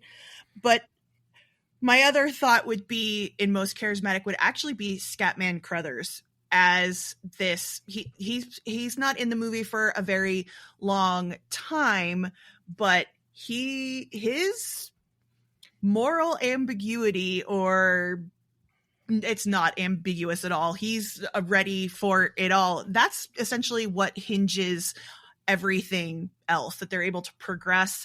Everything else falls apart because he is absolutely willing to take a bribe. He is absolutely willing to bring in these women because he is expecting that he's going to get something out of it. He expects that he's going to get laid with some white ladies, and he is there and is simultaneously incredibly excited and yet also absolutely angry. This is going to cost me my job. You should have never let them in the first place. But I think that he is absolutely captivating, and you don't necessarily know that he's coming, and then there he is. It's totally different than his appearance, for example, in The Shining, where I think his character is such a snooze. But here he is as Turkle, and I think that he's fun and fascinating, and you're just like, oh no, this is going to go so horribly wrong. And yet everything that he does and reacts to, I think, is perfect. For me, I have most charismatic as being Jack, and this is why. I know we talk about we're going to lose all these long time. No. Okay. Jack Nicholson is the last of a breed, and it is a breed of actors who basically were one character. John Wayne, Cary Grant, Spencer Tracy. They basically were the same person put into different roles. Okay. Burt Reynolds comments that he was told by Spencer Tracy as a young actor, never let them know you're acting, just be yourself. And Burt Reynolds was also always Burt Reynolds, except the one part that he did in Deliverance, where everybody goes, hey, this guy can act. But that's the one part that he wasn't Burt Reynolds, but he was always the same. Jack has always been Jack Nicholson. There's almost no variation. He may be a little more serious in some places. He may be less serious in others, but he always has a tendency to be Jack Nicholson. And so that is his charisma. That is his charm. That is his success as an iconic actor, because he is able to utilize the character that is in large part him in various ways to fill roles. I agree with your conclusion. I disagree with your premise. Okay. I agree with you 100%, Dana. I'm sorry. Kevin Costner is the same in every fucking movie. There are so many other actors where you know exactly what performance you're getting. There are very few that can break out of it and truly transform into a role. That's why we consider them to be somewhat exceptional to some of those things. Like, I think we've had a few, such as Philip Seymour Hoffman could transport into a role, but he's gone. Heath Ledger could do the same, but he's gone. I don't know if there are a ton of other actors. Denzel is capable of it. He can be the equalizer, but he can also be Training Day, or he can be the flight pilot guy. You know, I mean, he can be Man on Fire, and then also like the lawyer from Philadelphia. Correct. Or I'm trying to think of the polite way of saying it. Basically, the character from Glory. Like, he's had a lot of different sparse roles that, even though he's typecast based on his racial attachment, he's still capable of pulling off various different forms. But there are very few and far between in my consideration of what truly are actors that can do things differently. And occasionally you will see somebody kind of break type, but like Will Ferrell is the same in every movie. And it applies across multiple genres. So that's why I disagree with your premise. But that being said, I don't disagree with your conclusion. All right. Best scene. Let's go here. I have 5 nominees for us, and I'm sure I've missed stuff on here. I tried to hit the 5 most pivotal, at least in my opinion, but I have On the Boat, which it's like halfway through the movie. I'm basically skipping the first half of the movie in order to get to that point, but there's so much that happens in the second half of this movie that you kind of have to forego a few of those in order to get it down to 5. I have Meeting Adjourned, which is the vote that they officially take, and then, well, half the ward has not voted. Then I have Cheswick Loses It, which is somewhat self-explanatory. I have Morning After, which is the Billy Babbitt scene, which has all the consequences to it. And then I have Chief Escapes, which is the final, kind of almost like the epilogue of this movie. So what did I miss? I would say the only scene that you really missed is, just because I would want a specific label on it, I would say chewing gum, where Chief says thank you, and we realize, oh, he can talk, he can hear, he knows what's going on, and it's such a quiet little moment, and it's what, 1 minute, a minute 30 seconds, that's it, after all of the chaos. But that to me is a absolutely necessary scene to mention. Dad, anything to add? No, I don't. Okay, so then from these 6, On the Boat, Meeting Adjourned, Cheswick Loses It, Juicy Fruit, Morning After, and Chief Escapes, what is the best scene? Meeting Adjourned. I think it's the most telling. I think it's the most comprehensive of what the film has been about. And I think it kind of shows the interplay of all the characters and what really is going on underneath. I don't know how to choose. So part of the problem for me is what I said at the beginning. This movie makes me feel bad. And the only scene that doesn't make me feel bad, or scenes that doesn't make me feel bad, is On the Boat and Juicy Fruit. Juicy Fruit, again, it's that super, super tiny thing, but On the Boat is they're just doing whatever, and they are getting to be themselves. They are outside of the facility, and that is one of the only times where everybody is filled with joy. Every other scene makes me feel yuck. But that doesn't necessarily mean that means that my thoughts should be the best scene. It's just that that's what I'm gravitating towards because of the emotional weight and implications of the other scenes. That's probably why I'm going to go with Morning After.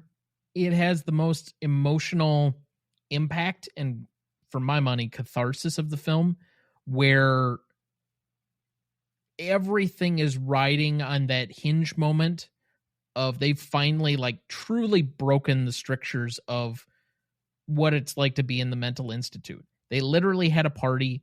They were avoiding the on-duty nurse, and they got the better of this whole situation. Billy Babbitt loses his virginity, but now where are the consequences? because you know they're around the corner. And to this point, even as many things as they've done, they went on that fishing trip, there really wasn't a whole lot of consequence for that.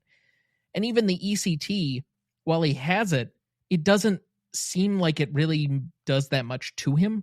But this is the moment where the true consequences sink in, and where Ratched shows exactly how far she's willing to draw the line because they stepped out of her line. So because of that, I feel it's the most weighty and by far the best scene. Favorite scene for me, I'm going to go with the playing basketball with Chief. Just because it's lighthearted, it's simple. It's still when you think he's a deaf, dumb, and blind idiot. So for me, that's the most enjoyable.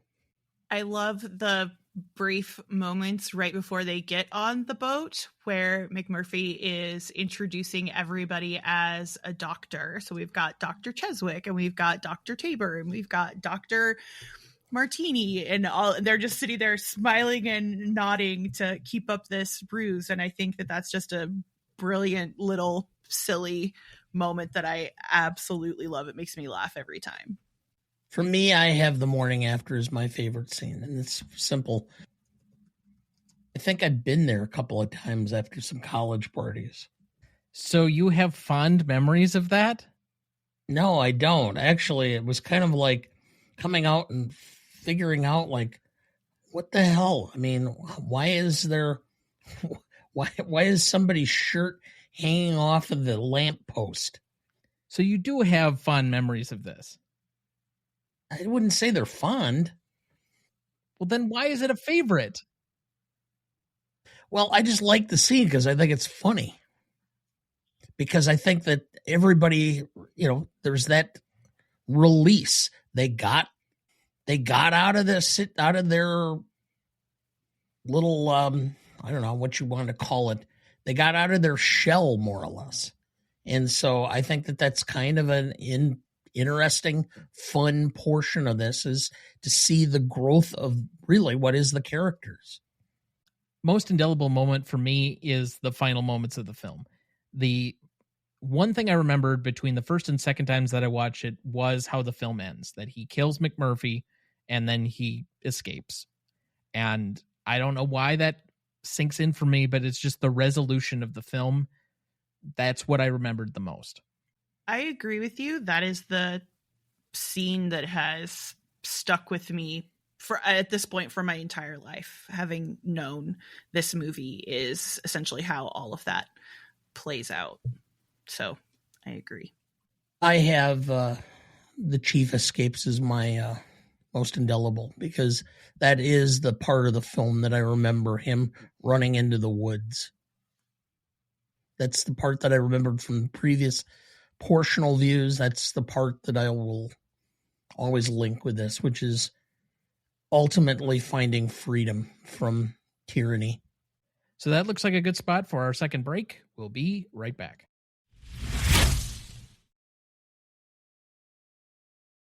Before we jump back into the episode, and before we get to the Stanley Rubric in a minute, if you're ever curious about our master greatest movies of all time list that has every graded movie we've ever discussed on the show, there's a link in the episode description of every episode of this show, or you can go to RonnieDuncanStudios.com/Gmode podcast and find us the top entry on the greatest movie of all time podcast show page. That has the grades we've done so far for all 260 movies we've graded, and we continue to add more each week. Make sure to check that out as we go and follow along. Dad, do we have anyone to remember this week? Yes. Pauline Collins, 85, British actress. Shirley Valentine, Upstairs, Downstairs, City of Joy. So we remember her here fondly with a moment of silence in her honor.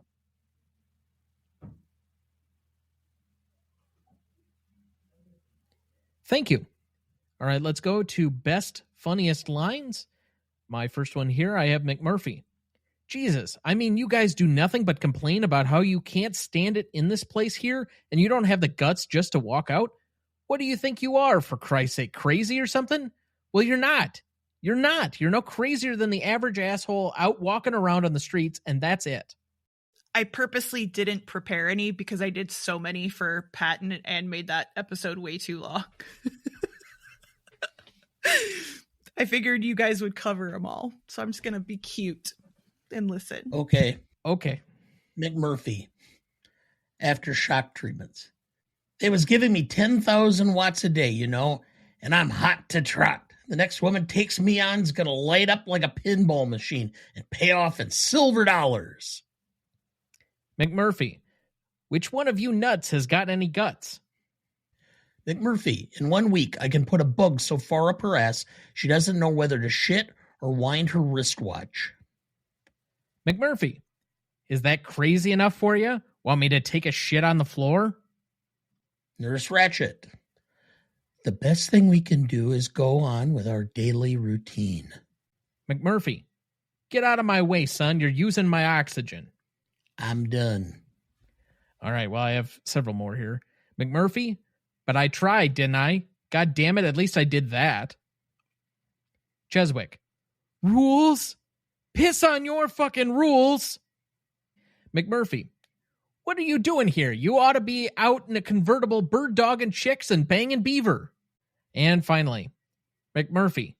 God damn it, Chief. You're about as big as a damn mountain. And I'm out.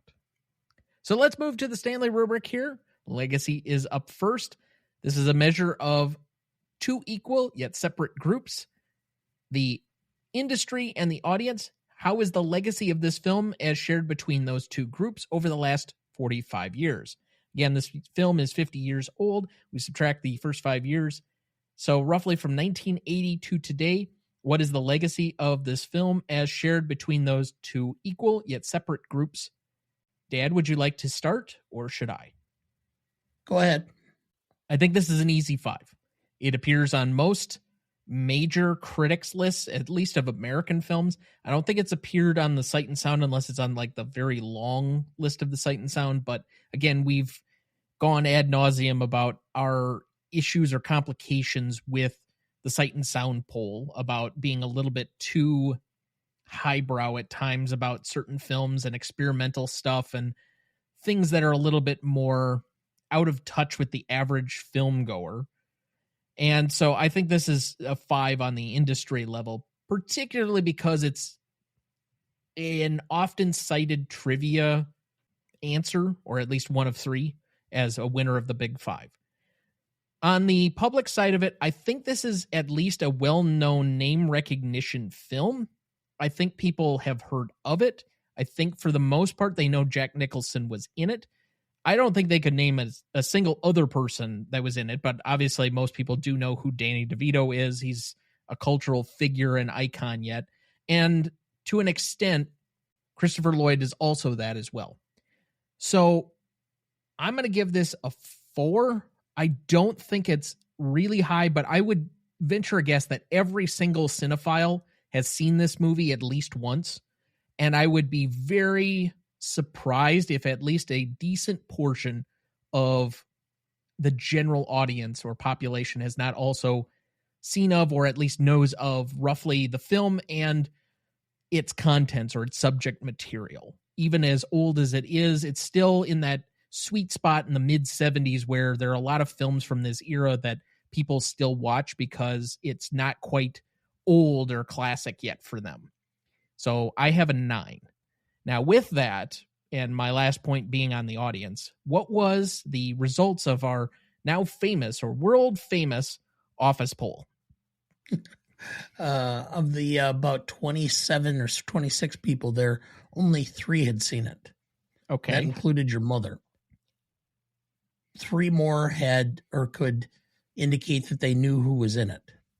Okay. Once you started talking about Jack Nicholson, they go, oh, yeah. But it took that prompting.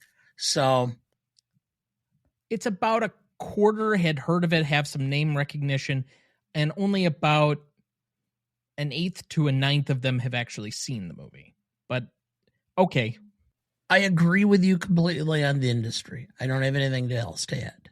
For the public, for the reason that I don't think this is as popular or as well known as you have indicated, or I would normally give this a 3.5, But I'm going to go back up to the 4 you have, but for a completely different reason, which is even though this film does not have a huge legacy of people who know of it, I think this film has a major impact on perception of mental illness and psychiatric wards that comes directly from this film that is permeating through culture to this day. Electroshock therapy, lobotomies, institutionalized without due process, all that stuff comes into play. So even though it's not as a direct component, I'm going to give it a half point up, and I'm going to agree with your 9. So we come to our last respondent for the moment. So what's the view from the desert? So actually, I think that, Tom, your initial arguments are spot on, and industry, it's a 5. Absolutely. There's no argument there. This is one of the winners of the big 5, right? And it's people are constantly trying to chase that, and they can't get it. And so this is kind of the goal. This is the goal. Audience, I also agree, not as many people are going to know the nuances of the film. Absolutely, they're going to know it's Jack Nicholson. May probably not be able to name other people. This is actually Christopher Lloyd's, I think, debut on film. It's also Danny DeVito. I don't know if you know this. Danny DeVito played that character on Broadway, actually. So he originated that role and then played it in the film. But I also have to agree with Dana that it has a different impact on the audience beyond just name recognition as a film. And maybe that belongs more in the impact and significance score. But I think because not everybody's going to be able to name everyone in the movie, they're not going to be able to name the director necessarily, right? They'll be like, yes, that's the Jack Nicholson movie, but Miloš Forman doesn't carry the same weight as, say, Christopher Nolan or Steven Spielberg or Stanley Kubrick, to name a couple of other directors from this awards year. So I would also say this is a 4, so total of 9 as well. Okay, so then that's a 9 average between the 3 of us. Not much math to do on a consistent score line.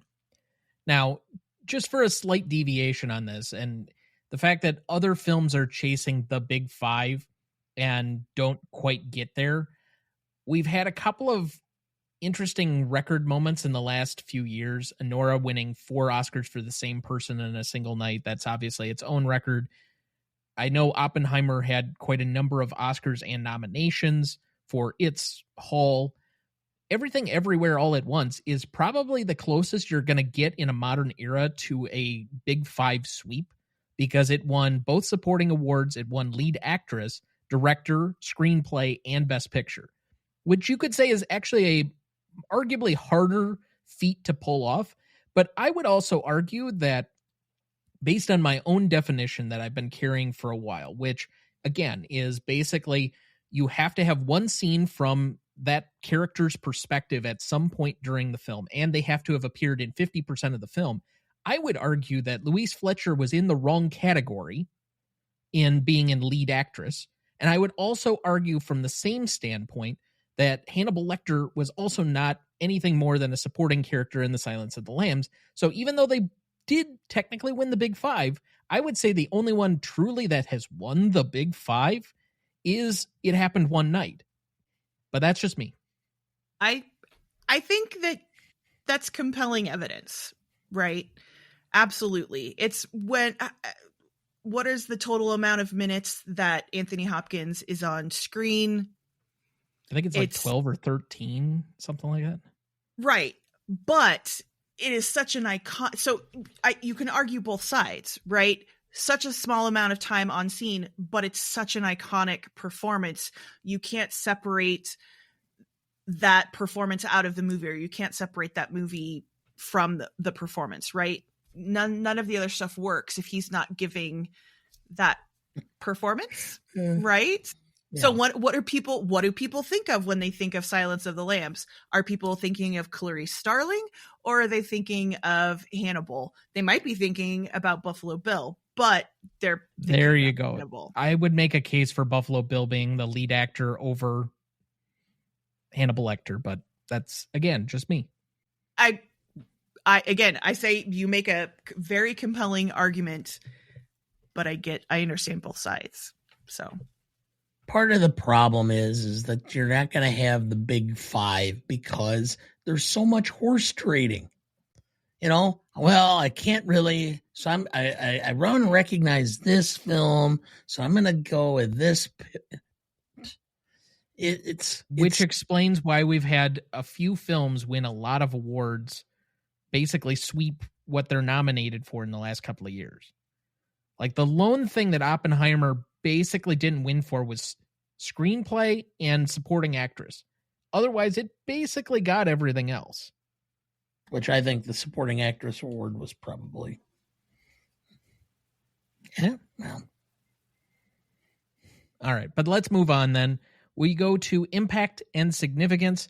This is the initial 5 years that we just discounted for legacy. What is the impact and significance as felt between the same, equal yet separate groups, the industry and the audience on this one? Since I went first last time, Dad, would you like to go first here? I'll do this very quickly. 5 and 5. There's nothing that I can say that in the short term, the number, the 5 wins, the fact that this was United Artists' largest grossing film of all time, the fact that it was like blew box offices away, it's a 10. Do you want to go or should I? I'm just going to say that I agree. This is one of those instances where it has those awards for a reason. The immediate response to this film, even in Jaws' blockbuster year, and there's so many other good movies that year too, but the expectation was that Jaws was going to win everything or be nominated for everything. And then here came this picture almost out of nowhere, but it's not out of nowhere because it's such a powerhouse. And I think that you would be hard pressed to find someone who saw this in the immediate moment who wasn't deeply affected by it. Again, my dad showed me this film not because he loves it, but because he thought it was an important thing because he saw it and it affected him. He didn't carry it in his heart with him the way he does Midnight Cowboy, oddly enough, but it had that sort of weight to it. So people who saw it at the time were absolutely into it, and it was something new and different, and it wasn't just a popcorn film. All right. I have no disagreement on the 5. And this might be me nitpicking a little bit, but I had a 4.5 on the audience. And it's really only because the 5s, particularly in the 70s, for audience, The Godfather, Jaws, Star Wars are just so culturally pervasive that it's really hard to put it quite on that pedestal. Even as good as the movie is, as much money as it made, I'm having a hard time. So did either of you want to quibble with me, or you're okay with me sitting at that just slight ding on it? It's your opinion, no matter how warped or unsupported it may be. Honestly, okay. I think you're making excellent arguments. That's absolutely something that I didn't consider, right? Is the other movies that were going on at the time, but not just that year, right? In that time frame. So yeah. Are we ranking, or are we evaluating this movie, or are we evaluating this movie in relationship to other movies? If that's the case, then our rubric has been skewed and screwed up for a long time. No, because I've consistently brought this up that there are certain other movies, depending on the character, that I set as my template for what is a 10 and what is a 0 or a 1 or certain other things. What is the midway point? And I have these in my head when I'm trying to grade these, because I do measure these against each other a little bit. It's not that I'm saying take all the 260 some films that we've discussed, some multiple times, and trying to weigh it in between all of those. But where is my template for each of these, and where would I say it fits into that overall narrative or role? I've done that repeatedly. I've compared movies, and I've said that as much during the course of this show. There's only one movie that I would automatically say is 10, and that's with Dudley Moore and Bo Derek, Julie Andrews.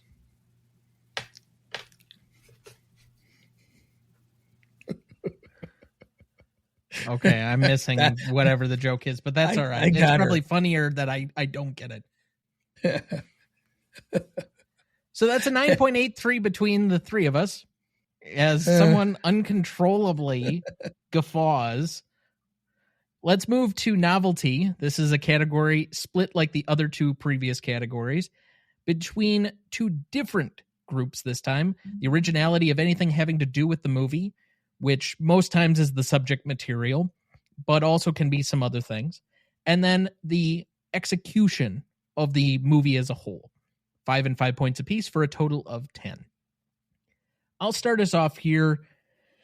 I have this at a 5 for originality. I just really don't see what other films were covering this kind of subject material that was as heavy, as important, and from this kind of perspective with multiple, I guess, not great characters to be rooting for in this way. So I would find it a little bit difficult on a subject material to do it justice than other than the 5. On an execution level, again, you can accuse me of some nitpicking. I think there are people that think this is a wonderfully executed movie. I think there's a few of the acting performances I might have asked for a little bit more. Again, as much as everybody else seems to like the Nurse Ratched role, I still have my difficulties with grappling with it for the majority of the film. It just doesn't impact me in the same way. I think the score in this is fucking awful. It's so weird and creepy the way it opens and ends, and then there's like nothing in the middle. And while I certainly don't need anything in the middle, like the film is fine without one, just that weird kind of like almost, is it a zither? Or no. What's the instrument that is used for the Star Trek theme? I can't remember what it is, but people will know what I'm talking about. An orchestra. No. The Star Trek theme is played on like a thing that's played only by like radio waves. Anyway. But regardless, oscilloscope? No. Anyway, moving on. Just because of some of the nitpicks of various different things, I'm going to have this at a 4, so I have a 9. I'm trying to find out what the instrument is, because now it's going to make me cranky that we can't figure out what it's called. But I can't figure it out. I swear I just looked at it. Theremin. I didn't even see it. I just really, my brain clicked in a theremin. Yes, it's very creepy. Sorry. I had to find out. Yes, a zither was actually used for the theme song for The Third Man, which I find highly enjoyable and is definitely an earworm. Yes. This is One Flew Over the Cuckoo's Nest does not have an earworm at all. It's like an ethereal spirit that's trying to haunt you for some reason. Here's the problem. Is it supposed to like be evocative of Native American sensibility, like something like that? I think I don't like it. If that's the case, it's like weird cultural appropriation in a way that isn't necessary for the rest of this film. I agree. So we're on novelty, right? The novelty of the score. That's what I'm focusing on. Dad, what would you... Yeah, Dana, go ahead. Oh, yes. Okay. I think we're talking about novelty yet, right? Okay. That's fine.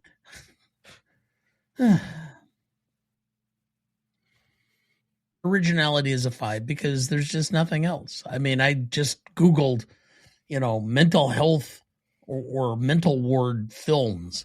This is the first one that came up. There's tons after, but this is the first. Execution. I have two problems with this film. One is, as if you noted, the score is abysmal. There's nothing about it that's helping in the overall value of the film. The other is that we have character development of the sub-characters, and then it happens in the middle, and then it just kind of stops.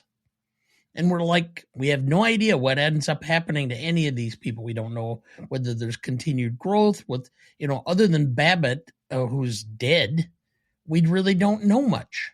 So those are the two things. It's a very minor point, but it's enough for me to go to a 4.4, or a 4.5 for that. So I'm at a 9.5 overall.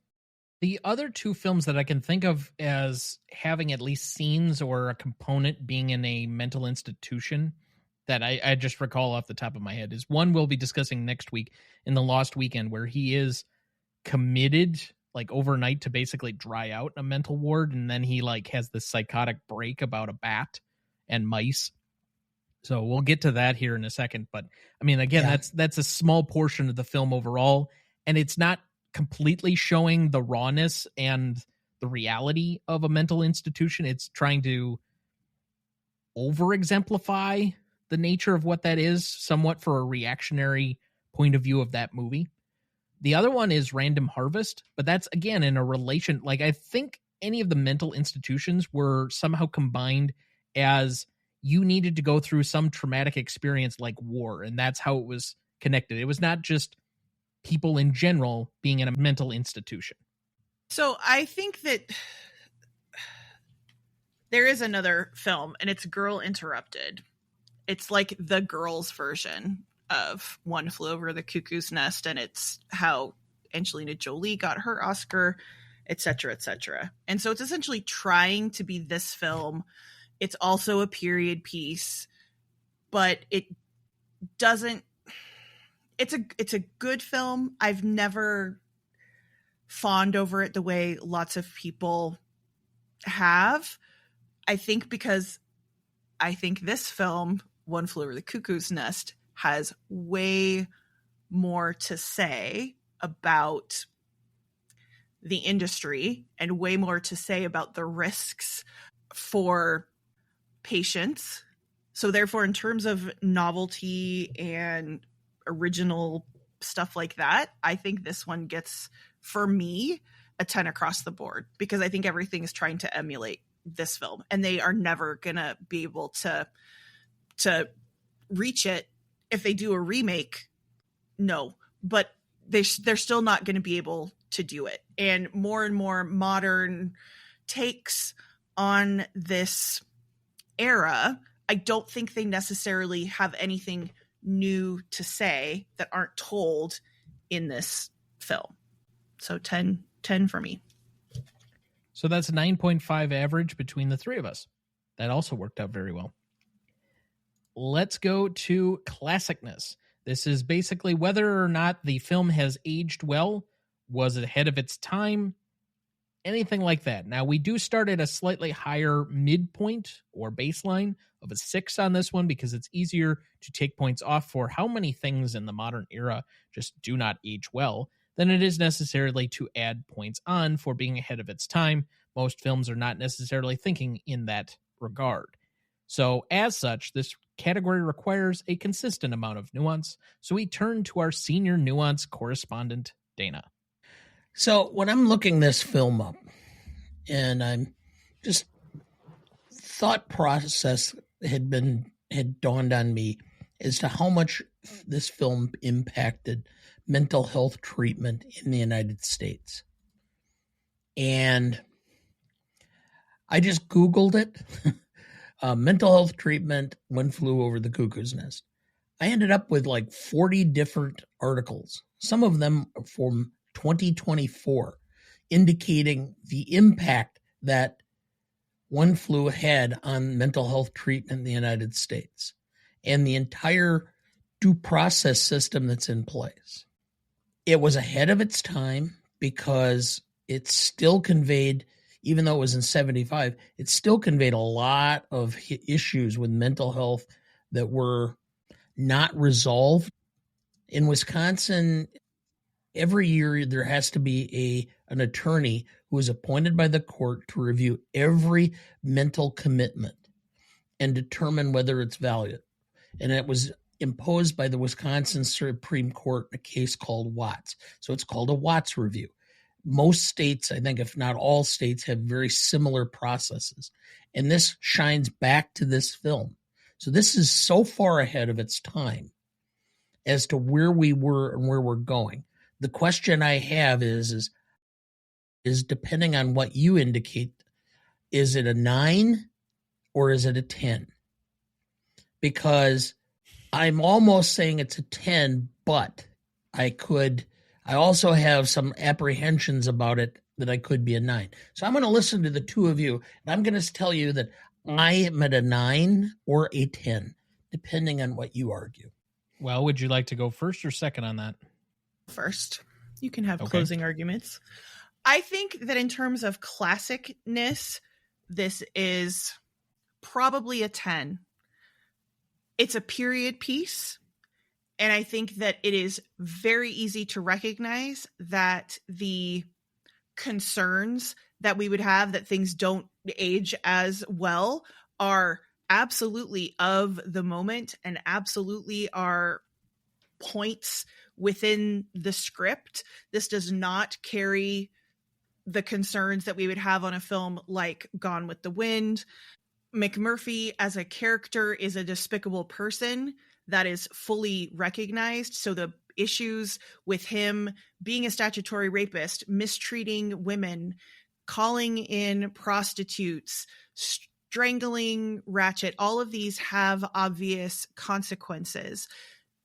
I don't think that there is anything that goes on in the film where people could actually take exception to it and not understand it in context, even without knowing a whole lot about that era, right? So it would be a waste of time to say it doesn't hold up. The story absolutely holds up. The characters hold up because, as Dana already pointed out, this movie created the possibility to change laws, to change the way that we view mental health, the way that we view these facilities for positive progress. So what we're seeing happening in this movie, hopefully, isn't happening anymore, in part because this film exists. Therefore, horrible lobotomies not happening. Electroshock therapy not as common. All of these things have changed. So therefore, we're kind of looking at this under glass or like under a microscope, right? And therefore, it exists in its little world and it is fine just as it is. There's nothing to take from our present position to view it with that I think is problematic. Okay, from the standpoint of how I would normally score this, I came out at a 9, and it's just from starting from our baseline of 6. I have nothing derogatorily to subtract from this in any capacity. So it's really just about how many points do I add up. I would argue it's 1 point for being ahead of its time based on the subject material, but even already by the time that it came out, stuff had changed that was different from what this movie was even experiencing, as we've kind of discussed. The timelessness factor is the only other major one that I would normally give it points up for, because it's 50 years old. I think the themes of it just generally still apply or are universal, and I think there is a lot to glean from the movie, even though the characters are complex and they don't fit into a neat box one way or the other, and there are multiple other things. Where I will leave open, I had not necessarily considered, because partly it's from a lack of experience and understanding, because, I mean, the film is significantly older than I am by 15 years, and this was not my era to understand, kind of grapple with the differences in mental health versus then versus now, which is part of the reason of comparing and contrasting at the opening. I will leave open the possibility of the +1 for the societal impact, but by the same token, does the way we look at mental health now, the way we're almost, in my opinion, too aware of some level of mental health, lead you to say that this movie is antiquated by the same stretch? Like, there are pieces of this that just either don't exist because of the movie. I mean, I could give that points up, but I could give it points down. I think you can argue both sides of that line. So ultimately, I fell at a 9, but I'm also a little bit open on this one. So, Dad, hearing all of that, where do you fall? Because you made the additional historical points that I guess would leave me open to moving it up slightly. I guess I understand your point, and I was apprehensive of giving it a full 10 because there is a certain element of it being antiquated, which is one of the reasons I was struggling between a 9 and a 10. But by the same token, there's so much of this that's so impactful and really set the standard for the last 50 years as far as really making people more aware of how bad some of these institutions were and that they were basically just warehouses. There was no treatment being done. There was no effort to try to improve. They were just basically, you didn't want to deal with somebody. You didn't want to deal with your brother or your cousin or your mother who's lost it. And you put them in these places so you didn't have to deal with it, which is horrible. But it's, I guess I'll go with a 9.5 and split the baby on this because I can't give it a full 10 because there is an element of it being antiquated, but the level of antiquation is directly related, I think, to some extent about the movie's impact on society. I think that's all fair, and I will follow your lead there to the 9.5. So then the average between the three of us is going to be a 9.67. And it's not the full 10, and it's not completely as close as you could probably get, because that's really the 9.83 when we're talking about multiples of us, but it's pretty damn close. All right, so that moves us to rewatchability. Insert your own subjective test here, however you would like. Since our guest has decided to grace us this evening, we'll let her lead. This one is hard. I think remember we are on rewatchability. No, I understand. This is hard for me because I've seen this many times, many times. And as I've already said, it makes me feel bad. So that's what she said. Do I appreciate it every time I watch it? Absolutely. Am I seeking it out? Not very often. Okay. In fact, thinking of the other movies that I've done from this year, I would put on Shampoo probably more often than this because at least it's funny. I can laugh about it and I can relive us talking about it, which brings me joy. I would watch. You just wanted to see his hair dryer again, didn't you? Yes. And I wanted to make Dana laugh.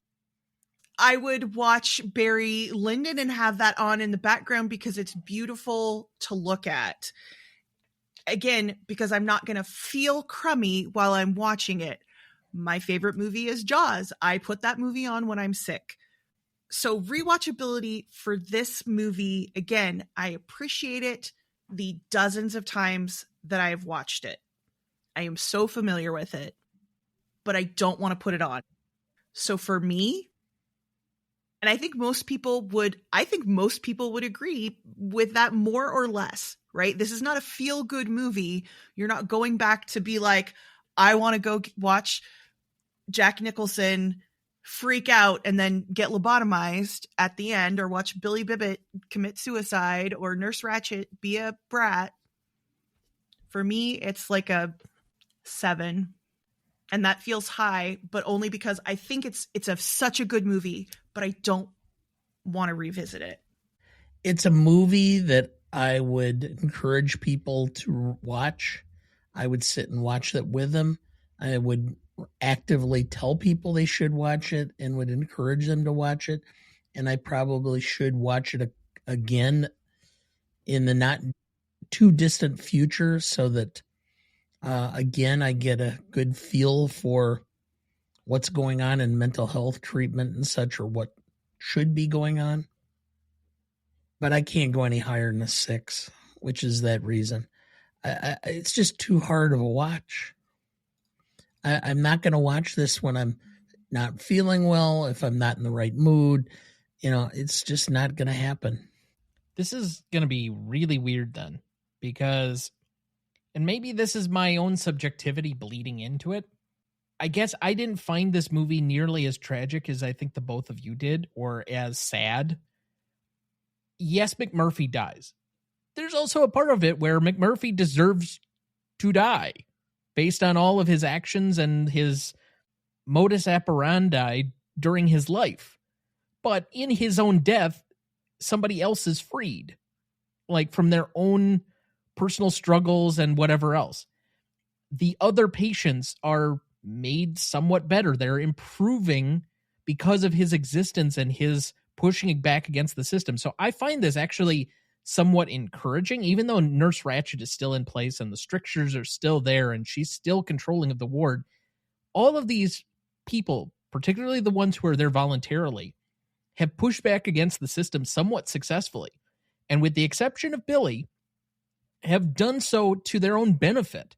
And his was only because she made an example of him in that moment. I don't know how it plays out after the point of the end of this film, but I actually found it to be somewhat uplifting, weirdly enough. And by that example, I thought objectively, if you're rewatching the film, I think there's a lot of moments of joy in this. And so I had it at an 8, which is higher than both of you. And I'm like, maybe I'm misreading how the public would view this, because my point in trying to set the objective baseline on this has always been to try and say why people wouldn't enjoy this. But there's a reason it also made a lot of money. Like, even as dour and difficult a subject material it is, that's the one thing you could say about a lot of 70s movies. They were about something, but they were also entertaining. And it's one of the rare times where you had the meeting of both. So I guess making a lot of money makes a difference. So Transformer movies are automatically quality. How do you get that from what I said? Okay. So I have a question for you. Do you think McMurphy is like a Christ figure in that sense, because his sacrifice saves everyone else? Spoken like an English teacher. Exactly. No, I don't find him to be a Christ-like figure, because ultimately he did not willingly sacrifice himself. The question I have is the sequel should be One Cuckoo Flew Into the Nest, which is the congressional investigation, or the legislative investigation. We have one suicide, we have a homicide, we have an escapee, and very few people ever getting better and getting discharged. That just calls for a post-Watergate investigation by a bunch of reporters and legislators in Oregon. My thought was always like, how many characters end up in jail, right? So if McMurphy doesn't actually get lobotomized, right, he's going to end up in jail. Turkle's going to end up in jail. Probably Nurse Ratched at some point, because she's going to be found to be negligent or something. Probably the orderlies, maybe Billy Bibbit, because he has sex with someone who shows up. The prostitutes are going to jail. The people who let them onto the boat are going to jail. It's just everybody's in jail. You're judging this by the time that it came out, not when the movie actually happened. And this is 1962 or 1963, Dad. And by that extension, it's pre-Watergate and during the Camelot era, where things weren't nearly quite as where you're cynical. sneaking Marilyn Monroe into the White House. Yeah, got it. So I don't find that to be likely to have happened. Anyway, so that's a 7 average between the three of us and our lowest category of the night. Because for audience score on this one, we had a 91% for Google users and a 96% for Rotten Tomato users for a 9.35. Part of the reason that I also thought an 8 might be a little bit more warranted. It seems like people like and enjoy this movie.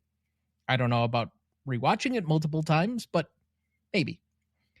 But regardless, just a quick recap here. For Legacy, we had a 9. For Impact and Significance, we had a 9.83. For Novelty, we had a 9.5. For Classicness, we had a 9.67. For Rewatchability, we had a 7. And for Audience Score, we had a 9.35, giving us a final total of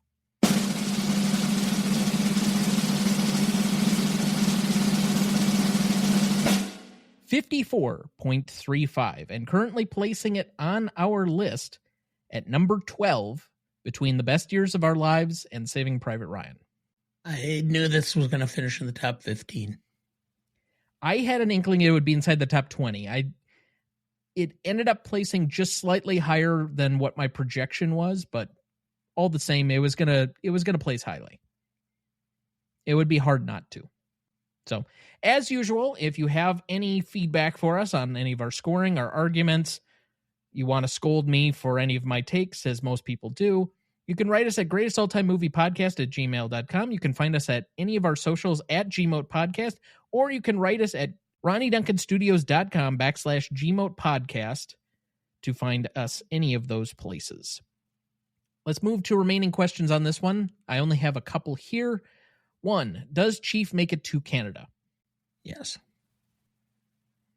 It's not that far. If this is truly in Oregon, I think based on his background, he probably has a higher potential to succeed at making it there than most people. If he truly has the Native American roots, and based on my understanding of the culture and how they've lived off the land and things of that nature, he would have a more likely time of being able to hoof it without really any additional resources and survive on making it up to Canada and past the border, because it is quite a ways to go. But yeah, I think there is a good possibility, especially in the 1970s. If it was today, they would have caught him probably very quickly. Well, I guess this is early 1960s. So the overarching Patriot Act state does not currently exist to the capacity that they'd be able to scoop him up pretty quickly. Yeah, it's not like anybody's Ring camera is going to pick him up. Yeah. And also, how can you discipline people who are committed voluntarily? I mean, this is somewhat of a begging question, and it's kind of the nature of the whole movie, but people paid double for that on the internet, Cotton. Yes, they do. I mean, but I think that she figured out the way, right? It is insidious. They do not realize that they are being punished or that they're being disciplined, right? They've shown up there because they think that they need this structure and this outside influence, and whatever the setup, even though we can objectively say it's not so great, she has absolutely figured it out because nobody has left. The people who can leave choose not to. With the exception that, and I'm forgetting the character's name now, the guy that flips out and before the juicy Cheswick, he's there voluntarily, and I think he also gets ECT. That's an explicit punishment. Mm-hmm. He does get ECT, which is why he's reacting, because he knows what's coming. And Chief is not reacting because he's not supposed to, right? Because he's supposed to have no clue what's going on.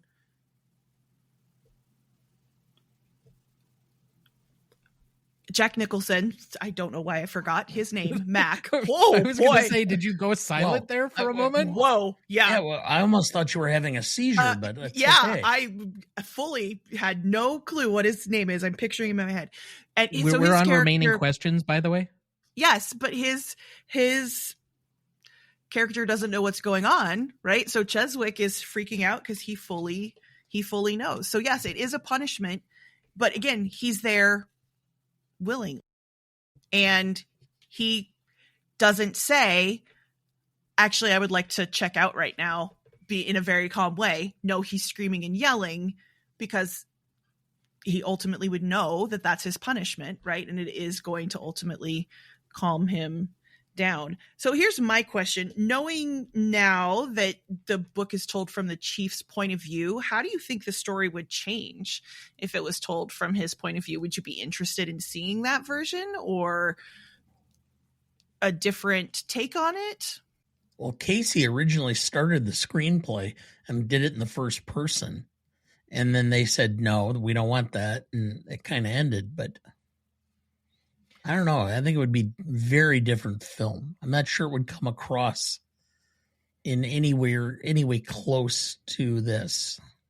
I think if you really leaned into whether this stuff was actually happening or not, and into the more horrific elements of mental health, you could create a very different type of movie that may go under a different name or whatever, but basically is based on the same subject material. You could even somewhat modernize it and cut some things and do some things. But yes, I would be interested because I think it puts a different complete tone and perspective on the movie and would changing the point of view from McMurphy to Chief changes dramatically how the audience is going to see this film. Again, I think this is a much more enjoyable film because we get to be the audience perspective of the rabble rouser, the guy who pushes back against authority, the counterculture that gets to put up the finger to the man in this movie. And that's very intentional in 1975. But if you change it to Chief, who is part of an institutional, like, he's a Native American. There is no question in the history of this country that there is institutional racism and structures put around to keep Native Americans poor and downtrodden and whatever else separate from the rest of America. We have done a demonstrable disservice to our Native American population that I don't think anybody would be proud of if they knew exactly what happened. So from changing that to his perspective and all of the other things you could bring up as a part of that brings in the ghosts and the institutional structures, and you make it confusing and more abstract as to what actually is going on, kind of like the book. I think it could be a vastly good thriller, but it's a completely different movie. So any other remaining questions? All right. So with that, I want to thank our guest for being back with us yet again for her 6th time. She will be back with us again in February for, do you even remember? Nope. Is Dracula. Oh, yay, Dracula. I forgot. We planned that so long ago. But go ahead and remind everybody what you're working on and where they can find you. Yeah, so I am Sara Shea from Shea Cinema. You can find me on Instagram and Threads at Shea Cinema. Do a podcast with my father in the same way that this show is, and we are chronologically watching every single film nominated for the Academy Award for Best Picture. We are in the middle of the 6th Academy Awards right now in 1933. We just had a giant long episode on King Kong that came out not because it was nominated for Best Picture, but because it's such an iconic film that we had to cover it. That's it.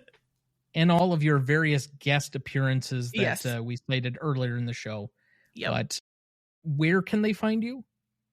At Shea Cinema on Instagram and Threads and Spotify and any other streaming platform as well. All right. Sounds good. Dad, any final thoughts for the week? I the only thing I will say is that I started watching the Netflix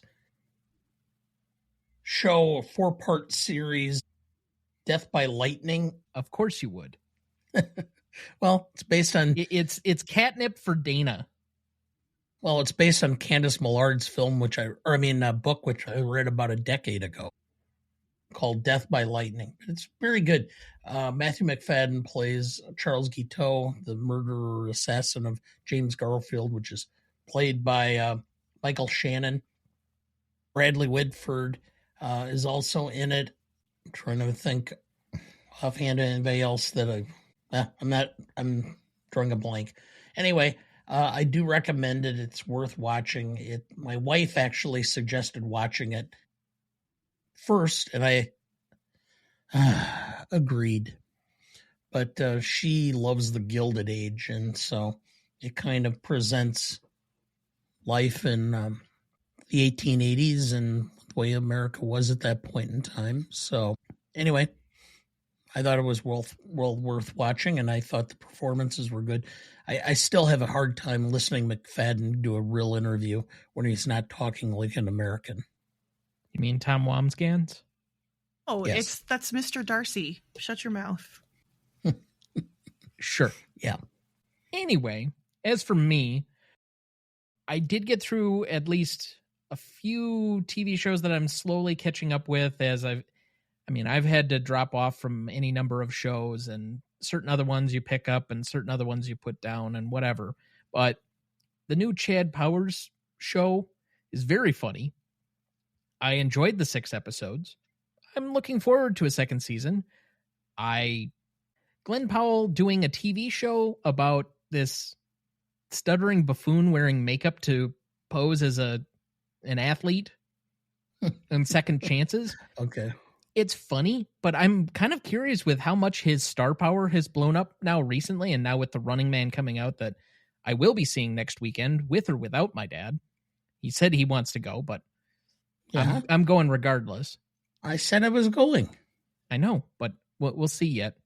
Anyway, I'm curious to see why he would want to do a TV show in the middle of this. And yes, I know it's only like 6 episodes, but It's a long movie, so it's very easy to do. But, there was a movie like this that came out in the 80s, John Hughes movie called Soul Man, about a kid in blackface in order to get into college because he couldn't get in as himself. Just saying.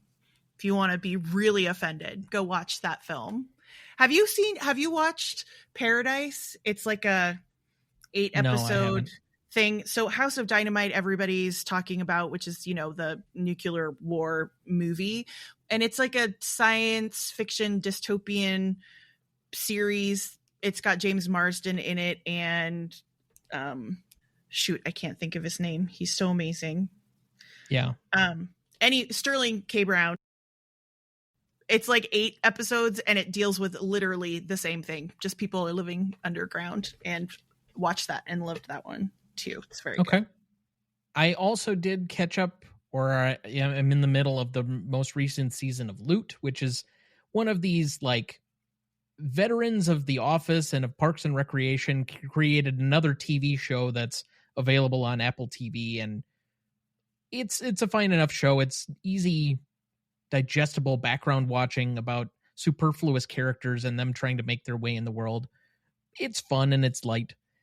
I also, again, another one of my weird guilty pleasures, because I'm not like a hardened television viewer per se, but Mayor of Kingstown, for some reason, I've watched every season of that show.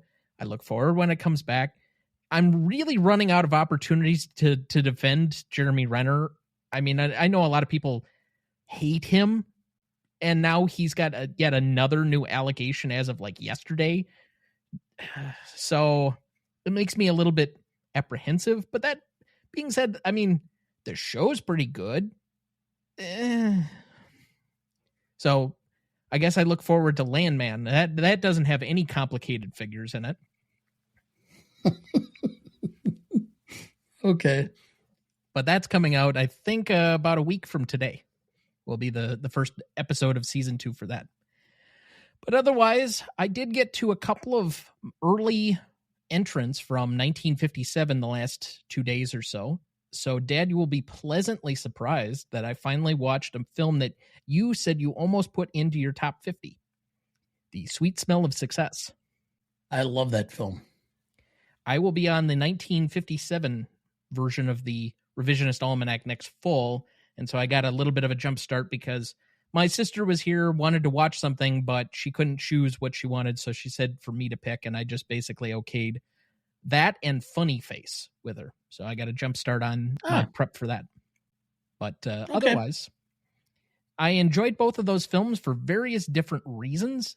I will say I was much more actively watching The Sweet Smell of Success. That was a little bit more engaging. I got bored at times with Funny Face. Yeah. And the age difference in a way that in the 50s it doesn't always seem as bad. 58-year-old Fred Astaire being in love with a 28-year-old Audrey Hepburn, it was very noticeable. But isn't everybody in love with Audrey Hepburn? Can you blame him? It's Audrey Hepburn. Yes. Being generally in love? Absolutely. Her being in love with him back, unless she's got some severe daddy issues. I mean, I've heard some women like really want to date older and like older, but that might be a little even extreme for today's standards. Yeah. So that being said, that'll do it for us this week. Thank you for listening. Don't wipe it away, Nat. Let me have my little vicious circle. You know, the circle is the perfect geometric figure. No end, no beginning.